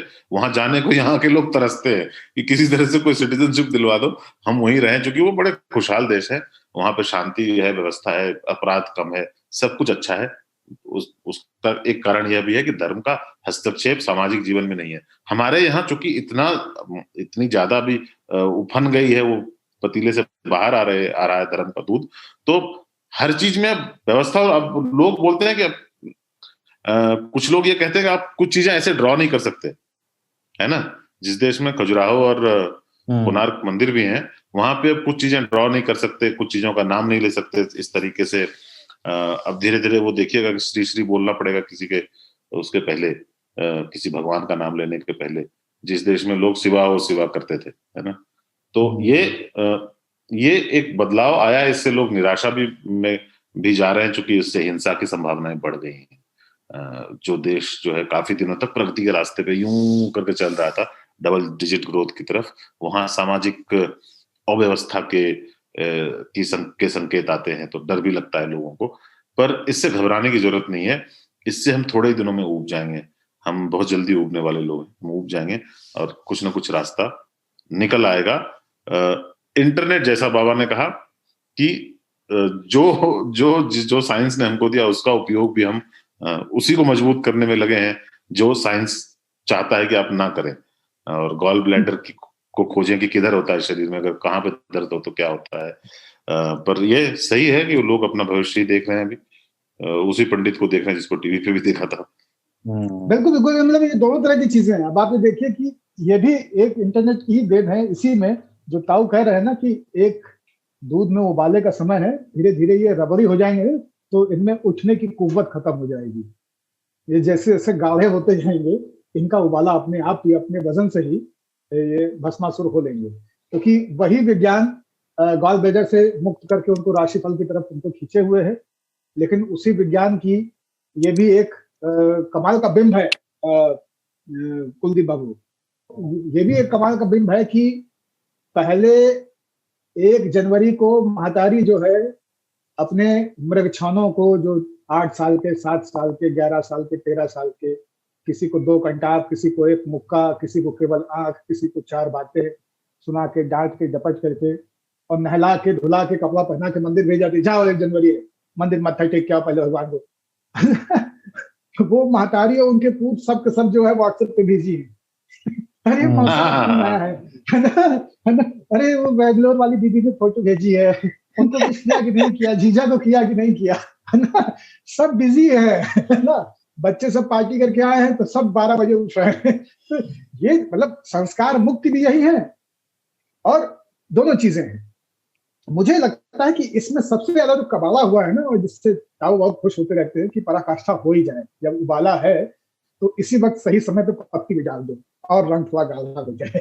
तो ताऊ का तो वो मजा है ना इसमें, वो ये रहा है कि इसमें जो धर्म की मूल बात है ना, उससे सब बाहर हो चुके हैं। जो अभी ताऊ कह रहे थे ना कि सब कहते हैं कि अरे ये तो पश्चिमी संस्कृति का, अंग्रेजों का कैलेंडर है, उनसे पूछ लीजिए कि विक्रम संवत कौन सा चल रहा है तो बता नहीं पाएंगे, आए कहेंगे आए, तो वो आए वाली अवस्था आ जाएगी तुरंत, जैसे आप उनसे विक्रम संवत पूछ लेंगे, लेकिन वो पूछ रहे हैं तो एकदम छिछलेपन पे आ गया है।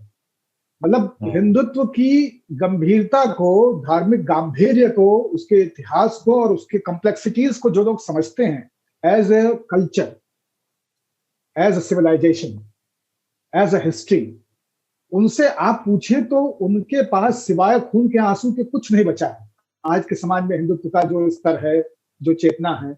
लेकिन ताऊ उससे आविर्भूत होते हैं कि बहुत हो गया, यही तो हम चाहते थे और होने दो, और होने दो, कयामत जल्दी आएगी। हाँ, कयामत जल्दी आएगी। मतलब आप सोचिए ना कि दिल्ली में मैं देखता हूँ कि होली हो, दिवाली हो, धनतेरस हो और ईद हो, नया साल हो, पंजाबी बाग पश्चिम बिहार का बच्चा जो है शालीमार बाग का, वो निर्विकार भाव से केवल बियर की बोतल मांगता है और कुछ नहीं मांगता है। उसको 2 बियर चाहिए, उसके बाद फिर 2 बियर और चाहिए, उसका फिर 2 बियर और चाहिए, और इसी से वो हर त्योहार निपटा सकता है। उसको कोई मतलब नहीं कि इसमें बुकवा लगाना है, कि इसमें आलता लगना है, कि एमा पियर पहना जाए, कि एमा उज्जर पहना जाए, है ना, कि इसमें मालपुआ बनना है, कि इसमें गुजिया बननी है। इस सारे सांस्कृतिक स्वांग और धर्म की गरिष्ठता से वो मुक्त हो गया है। वो केवल उबला हुआ खा रहा है, बहुत ही पौष्टिक जो अभी बहुत बेस्वाद लगता है, उपना लगता है। लेकिन तो ये मुझे लग रहा है कि ये जो ताऊ ने बात कही, ये बहुत महत्वपूर्ण है कि ये जो चर्निंग है, और आप समझिए कि सभ्यताओं में चीजें अचानक से नहीं बदलती हैं। ग्रेल के लिए 20वीं सदी की शुरुआत में युद्ध कर रहे यूरोप को हमने देखा है, यहूदियों, मुसलमानों और अंग्रेजों के आपसी संघर्ष को देखा है, धर्म की पराकाष्ठा को देखा है यूरोप में, और फिर वहां पे धर्म के शांत होते घंटों को सुना है। उसी तरह से हमने देखा कि किस तरह से ईरान अभी सबसे ताजा उदाहरण। मैं बहुत खुश हूँ, जब भी कभी घोषित हो जाएगा तो कोशिश करूंगा कि ईरान जाके 2-4 महीने रहूं, क्योंकि खाने वहां पे बहुत शानदार बनते हैं। और मैं नहीं चाहता हूं कि मुझे सोनू निगम जैसी कोई समस्या हो वहां पे जाने पे। मैं चाहता हूं कि पहले चीजें ठीक हो लें तब मैं जाऊं। तो अपना टाइम आएगा। हिंदुस्तान वालों को परेशान नहीं होना चाहिए, अपना टाइम आएगा। बस कई बार ये लगता है कि ताऊ जो चाह रहे हैं ना, उसके होते होते बहुत टाइम ना लग जाए। मतलब ये जिंदगी के मेले दुनिया में कम ना होंगे, अफसोस हम ना होंगे वाला गाना ना बजे साला कहीं आखिर में। हम तो अपन आंखों से नहीं देख पाएंगे वो सब दिन।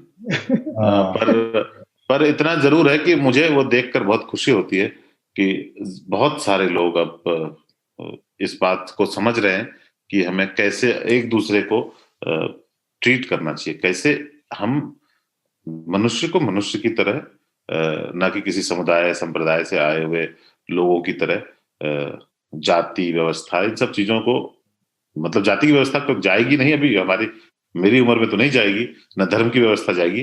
पर मैं ये देख के बहुत उत्साहित होता हूँ कि नई पीढ़ी जिसको हम बहुत कोसते हैं, जिसको कुछ नहीं आता बहुत ज्यादा, वही वोक है, और ये इसको हमारी सांस्कृतिक जो गाढ़ापन है उससे उसका तजुर्बा नहीं हुआ है। पर मुझे इस बात की बहुत खुशी होती है कभी कभी देखकर कि वो इन चीजों को उतनी गंभीरता से नहीं लेते जैसा कि हमको सिखाया गया था गंभीरता से लेने के लिए। ये बात तो है। ठीक है, तो बस इस टॉपिक पर कोई यही विराम देते हैं, और आखिर में बिजार स्टोरीज। और कहानी ये है कि मध्य प्रदेश के ग्वालियर की ये खबर है। ग्वालियर में एक सड़क बनाई जा रही थी, और बिल्कुल नई नवेली ताजा सड़क थी, जिस पर से एक भैंस गुजर गई और उस नई बनती हुई सड़क पर गोबर कर गई। तो नाराज कमिश्नर साहब ने पता करवाया और भैंस के मालिक पर 10,000 रुपए का जुर्माना ठोक दिया। नाराज कमिश्नर का नाम है संदीप माकिन, भैंस मालिक का नाम है बेताल सिंह, और गोबर करने वाली भैंस का नाम अभी तक पता नहीं लग पाया है। बाप रे, ये तत्काल इस खबर को स्वामी चक्रपाणी को टैग करके कर दीजिए कि ये जो बहन थी गाय की, उसके गोबर का अनादर हो रहा है। और देश में मैं दूसरी बात जो ये है वो ये है कि देश में इतने सारे लोग गोबर दीप रहे हैं अच्छी करी धरी चीजों पे, उन पे मुकदमे हो नहीं रहे हैं, और बेचारी भैंस का नाम पता किया जा रहा है। मैं घास हूँ तुम्हारे किए धरे पे उगाऊंगा, मैं भैंस हूँ तुम्हारी हर सड़क पे हगाऊंगी। और देखो गोबर है, गोबर दिखे तो लीप दो, सड़क पे गोबर होना तो अच्छी बात है। गोबर और हो कहाँ हो सकता है। बचपन में हम तो सड़क पे ही खेलते थे, गोबर गिद्धो करके खेल होता था, जिसमें कि आपके पास एक डंडा होता है, वो हर वक्त गोबर पे होना चाहिए, नहीं तो आपको कोई छू लेगा तो आप मात दे दिए जाओगे। तो सड़क पे गोबर अगर नहीं होगी तो हम तो मर जाते, सारे के सारे खेल शुरू होते ही। और सड़क पे नहीं होगा तो फिर कहाँ होगा, मतलब हाँ, सड़क पे गोबर नहीं होगा तो कहाँ होगा। पान मसाले की छींटें अगर सड़कों पे नहीं होंगी तो फिर कहाँ होंगी। ये जो डीएम साहब है ना, ये वही से ऐसे टाइप के लोग हैं जो कि होता है ना, कोई अब घर लिपा है ना, तो फिर कोई गुजरे नहीं। Cement, by the way, cement का जब लगाते हैं नीचे में ना, घर के दरवाजे के सामने सीमेंट की परत बिछाते हैं लोग, ताकि वो ठोस रहे गाड़ी के आने जाने के लिए। उस पे देखना कि वो बेचारे वो उस पे बोरी वोरी रखते हैं पानी से भिगो के रखने के लिए, और वहां पे ना घेरा डाल देते हैं कि कोई पैर ना रख दे। तो शाम तक तो उनका निकल जाता है, रात में कुत्ते गुजर जाते हैं उससे। तो जब तो ज्यादातर लोगों के वो सीमेंट की जो होती है ना, पर कुत्ते और बिल्ली के पैरों के निशान होते हैं। हाँ, और भैंस का गुजर जाना, कि भैंस का गुजर जाना तो शुभ होना चाहिए। हाँ, नहीं, भैंस का मतलब कि आप सोचिए कि वही है कि ब्लैक स्वान अवस्था है ये, भैंस का गुजर जाना जो है ना। और भैंस का गुजर जाना बहुत अच्छा टाइटल हो सकता है बुक का, बाय द वे। हाँ, इश्क में शहर होने से बेहतर है भैंस का गुजर जाना। हाँ, बाय द वे, जो एफ वर्ड लोग नहीं बोलते, शहर होना और भैंस का कहर होना। जो लोग एफ वर्ड नहीं बोलते पब्लिक में, ऑफिस में, तो वो पहले जो थोड़े अंग्रेज होते हैं वो बोलते हैं ओ फिश, है ना। हाँ। लेकिन हम लोगों ने जो है, मतलब हिंदुस्तानियों ने इजाद किया ये वो भैंस। वो भैंस की आंख वहीं से निकलेगी। और मैं तो भैंसों से, तो मैं अभी एक वीडियो वायरल हुआ हिमाचल प्रदेश का, हमें बचपन में पढ़ाया जाता था भैंस के आगे बीन बजाओ, भैंस बैठी पगुराए। अरे भाई साहब, ये भैंस तो नाचती है, उसकी मालकिन जब यूं यूं करके करती है तो वो गाना गा रही है तो वो साथ में नाच रही है, पूरी नृत्यांगना है वो, पूरी नृत्यांगना है। और मतलब अच्छी बात ये है कि उसका दुपट्टा जो है भैंस का वो गिरा नहीं है, आधा संभला हुआ है उसकी पीठ पे। हाँ, तो बहुत ही शानदार है। तो भैंसों को हमने पता नहीं क्या बना के रखा हुआ है कि काला अक्षर भैंस बराबर, अक्षर तो काला ही होता है। अकल बड़ी या भैंस, कितने बुरे बुरे मुहावरे। हाँ, अकल बड़ी या भैंस, ऑब्वियसली भैंस बड़ी है, किसके पास इतनी बड़ी अकल है। हाँ, मतलब उस आदमी के बारे में सोचिए ना, भैंस का आगे बीन बजा रहा है, उसकी बौद्धिक चेतना का स्तर देखिए आप, है ना। और भैंस बैठे हुए पगुराते हुए, आपने, मैं तो गुलाम अली गजल गाते हैं तो भी मैं बैठ के पगुराता हूँ, क्योंकि मैं एंजॉय कर रहा हूँ ना। आप क्या चाहते हो, बीन बजने के साथ भैंस डांस करने लगे? बीन अगर अच्छा बजा रहा है, हर आदमी पगुरा रहा होता है। और हाँ, बनारस, पूरा बनारस शहनाई वादक थे हमारे बिस्मिल्लाह खान साहब, तो वो जब बजाते थे घाट पर बैठकर, तो बाकी लोग तो बनारस के पगुरा ही रहे होते हैं 24 घंटे। जब जीवित अवस्था में होते हैं तो पगुरा रहे होते हैं। बनारस से याद आया, बनारस के कवि हुए धूमिल। धूमिल की कविता है संसद से सड़क तक। तो मैं ये कह रहा हूं कि इस मुकदमे में केवल सड़क तक पे ही मामला रुक गया है और संसद वाला मामला गायब कर दिया गया है। जो गोबर संसद में है उसकी चिंता कोई नहीं कर रहा है, और सड़क पे जो गोबर फैल गया है उसकी चिंता सब कर रहे हैं। और बेताल सिंह नाम है, नाम यार, मध्य प्रदेश खास करके ग्वालियर के आसपास के लोग ना नाम अभी भी अच्छा रखते हैं। मलखान, बेताल, तो बेताल सिंह, बताओ, मतलब उसका भाई विक्रम होगा शायद। गजब का नाम है कि बेताल है।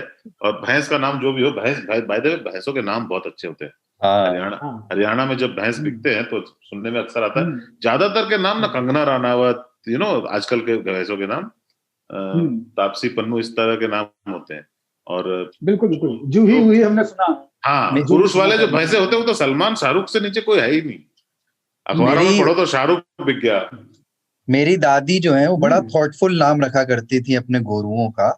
तो एक बार मैं पूछता था जब भी छुट्टियों में गांव जाता था, तो एक हमारी भैंस का नाम उन्होंने अलहरा रखा था। अलहरा पूछा तो बोल रहा है कि ये अलहार गाती है, मतलब जब गाती है तो ऐसा लगता है कि अलहार गा रही है, तो अलहरा नाम रखा। और भैंसों के साथ हमारा थोड़ा सा रेसिज्म भी है, पता है।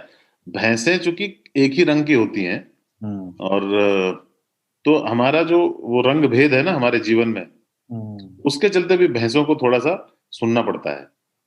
हाँ, भैंसों को कोई क्यूट नहीं कहता, मतलब गायों को बहुत लोग कहते हैं कि कितनी क्यूट गाय है, प्यार करवाने आगे ना अपना। एक फिल्म है जिसने सामाजिक न्याय किया भैंस के साथ, वो है मचू की बिजली का मंडोला।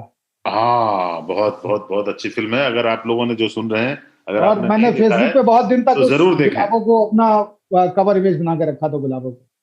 मटरू की बिजली का मंडोला एक बहुत अच्छी फिल्म है, जिसमें कि भैंस जो है वो किरदार में है। बहुत जबरदस्त सेंट्रल थीम है भैंस उसमें। और बाय द वे, हरियाणा के लोग भैंस का दूध ज्यादा पसंद करते हैं गाय के दूध से, पता है ना? हाँ हाँ हाँ, जबकि बाकी देश में हमारे यहाँ बिहार में, उत्तर झारखंड में, पूर्वी उत्तर प्रदेश में भी नहीं, सभी जगह पे भैंस के दूध की ज्यादा तवज्जो इसलिए मिलती है क्योंकि वो ज्यादा गाढ़ा है, ज्यादा वाइट है और ज्यादा फैट गाढ़ा है। लेकिन सबसे बड़ा कारण पता है क्या है? कि भैंसें ना कभी कचड़े में नहीं दिखती किसी को। भैंस ना प्लास्टिक नहीं चबाती, भैंस ना कूड़ेदान में मुंह नहीं मारती है कभी भी। भैंस यूं आवारा नहीं होती। भैंस का हमेशा कोई मालिक होता है। गायों को लोग आवारा छोड़ देते हैं क्योंकि उनको सुरक्षा होती है ना, कि गाय है, इसको कोई कुछ करेगा नहीं, चाहे रोटी खिला देगा। और गाय भूखी बेचारी प्लास्टिक के लिए इधर उधर मार्केट में घूम करके खा रही होती है। आपको ऐसी भैंसें नहीं मिलेगी यहाँ वहां मार्केट में घूमते हुए और कुछ भी कचड़ा खाते हुए। चिकन भी खाती है गाय, मैंने देखा हुआ है। अरे क्या बात कर रहे हैं? अरे हाँ, वो रेस्टोरेंट के बाहर कचड़ा होता है ना, जिसमें चिकन भात अच्छा? सब कुछ होता है, वो भी गायें खा लेती हैं। जबकि भैंसें ऐसा कुछ नहीं, भैंसें चारा ही खाती हैं। और ये भैंसों के बारे में मैं कह सकता हूँ, उनके चरित्र पे कभी भी कोई इस तरह का कोई लांछन नहीं लगता। खास करके उनके फूड हैबिट्स पे। फूड हैबिट उनके बहुत ही क्लियर है और सात्विक है। ठीक बात है। तो भैंस होकर के गुजरते रहें रास्तों से, यही कामना है। 3 ताल का 12वां एपिसोड में आज इतना ही है। कैसा लगा आपको? जैसा मैं हर बार कहता हूँ, आप हमें ईमेल करके लिख सकते हैं radio@aajtak.com, ये हमारा ईमेल आईडी है। कुछ लोग हमें ईमेल करते भी हैं, सबकी चिट्ठियां हम पढ़ नहीं पाते, पर मतलब ऑफिशियली यहाँ ऑन एयर नहीं पढ़ पाते हैं, लेकिन हम पढ़ते जरूर हैं और उनके हिसाब से एक्ट भी करते हैं। आपके सलाहों के हिसाब से उनको अमल में भी लाने की कोशिश करते हैं। पारनी बाबा, जाते जाते कुछ कहना चाहते हैं? नहीं, हम यही कहना चाह रहे हैं कि जीवन में अगर कुछ होना है तो कुत्ता होइए, भैंस होइए, मानवीय रहिए। क्योंकि कुत्ते भैंस ये बेचारे कितनी भी तरह की आलोचनाओं से घिरे हों, कितना भी परित्यक्त हों, लेकिन इनके कृत्य हम जो अपने आप को इंसान कहते हैं उनसे कई मामलों में अच्छे हैं। नए साल में हम पशुओं से थोड़ी सी इंसानियत सीखें, यही उम्मीद मुझे सबसे। अरे वाह, बहुत अच्छी बात कर दी, क्योंकि इंसान ने पशुओं से बहुत कुछ सीख लिया है। पार्श्विक चीजें जो है ना, आपने कुत्ते को कुत्ता होते ही देखा होगा। कुत्ता कुत्ते जैसी हरकतें करता है, कुत्ते जैसा सोता है, कुत्ते जैसा लेटता है, कुत्ते जैसा खाता है, कुत्ते जैसा भौंकता है, कुत्ते जैसा भागता है। भैंसें भैंसों की तरह पगुराती हैं, भैंसों की तरह चरती हैं, भैंसों की तरह बां बां करती हैं और भैंसों की तरह बैठती हैं, दूध देती हैं। इंसान ही है जो दूध भी देता है, पगुराता भी है, भौंकता भी है, लेटता भी है, कुत्ता भी है, भैंसा भी है और पता नहीं क्या क्या। गधा तो है ही, गधा तो है ही। तो सब कुछ है। इंसान में वो सारे गुण हैं जो कि बाकी सब में है, पर बाकी सब ने कभी भी इंसानों वाले गुण नहीं लिए। कोई डंडी नहीं मारता, कोई मिलावट नहीं करता। भैंस जो खाती है वही दूध देती है। भैंस कभी भी अपने बच्चे के लिए भी बचा के नहीं रखती, तो कुछ भी बहुत ईमानदारी के साथ जिसका खाया उसको गाढ़ा दूध देती है। कुत्ता दरवाजे पे बैठा रहता है, वफादारी करता है। गधा घर से घाट तक, कुत्ता न घर का न घाट का। इंसान जो है ना इंसान जो है वो देखो आप कि गधे को घर से घाट तक जोतता है, कुत्ते को न घर का न घाट का छोड़ता है, धो डालता है बस। क्या बात है। इसी नोट पे 3 ताल के इस एपिसोड में इतना ही। अगले सोमवार को फिर मिलते हैं। जय हो। जय हो। सबको नया साल मुबारक हो एक बार फिर। सर बहुत बहुत बहुत बहुत सर।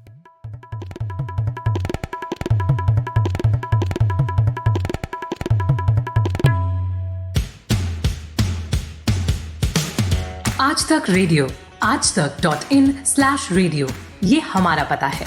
लेकिन हम आपके पसंदीदा ऑडियो प्लेटफॉर्म्स पर भी हैं। Google podcast, Apple podcast, Spotify, Jio Saavn जैसे ठिकानों पर भी आप हमें सुन सकते हैं। और अगर YouTube आपकी पसंदीदा जगह है तो वहां पर भी हमें सब्सक्राइब कीजिए। आज तक रेडियो, सुनता है सारा जहां।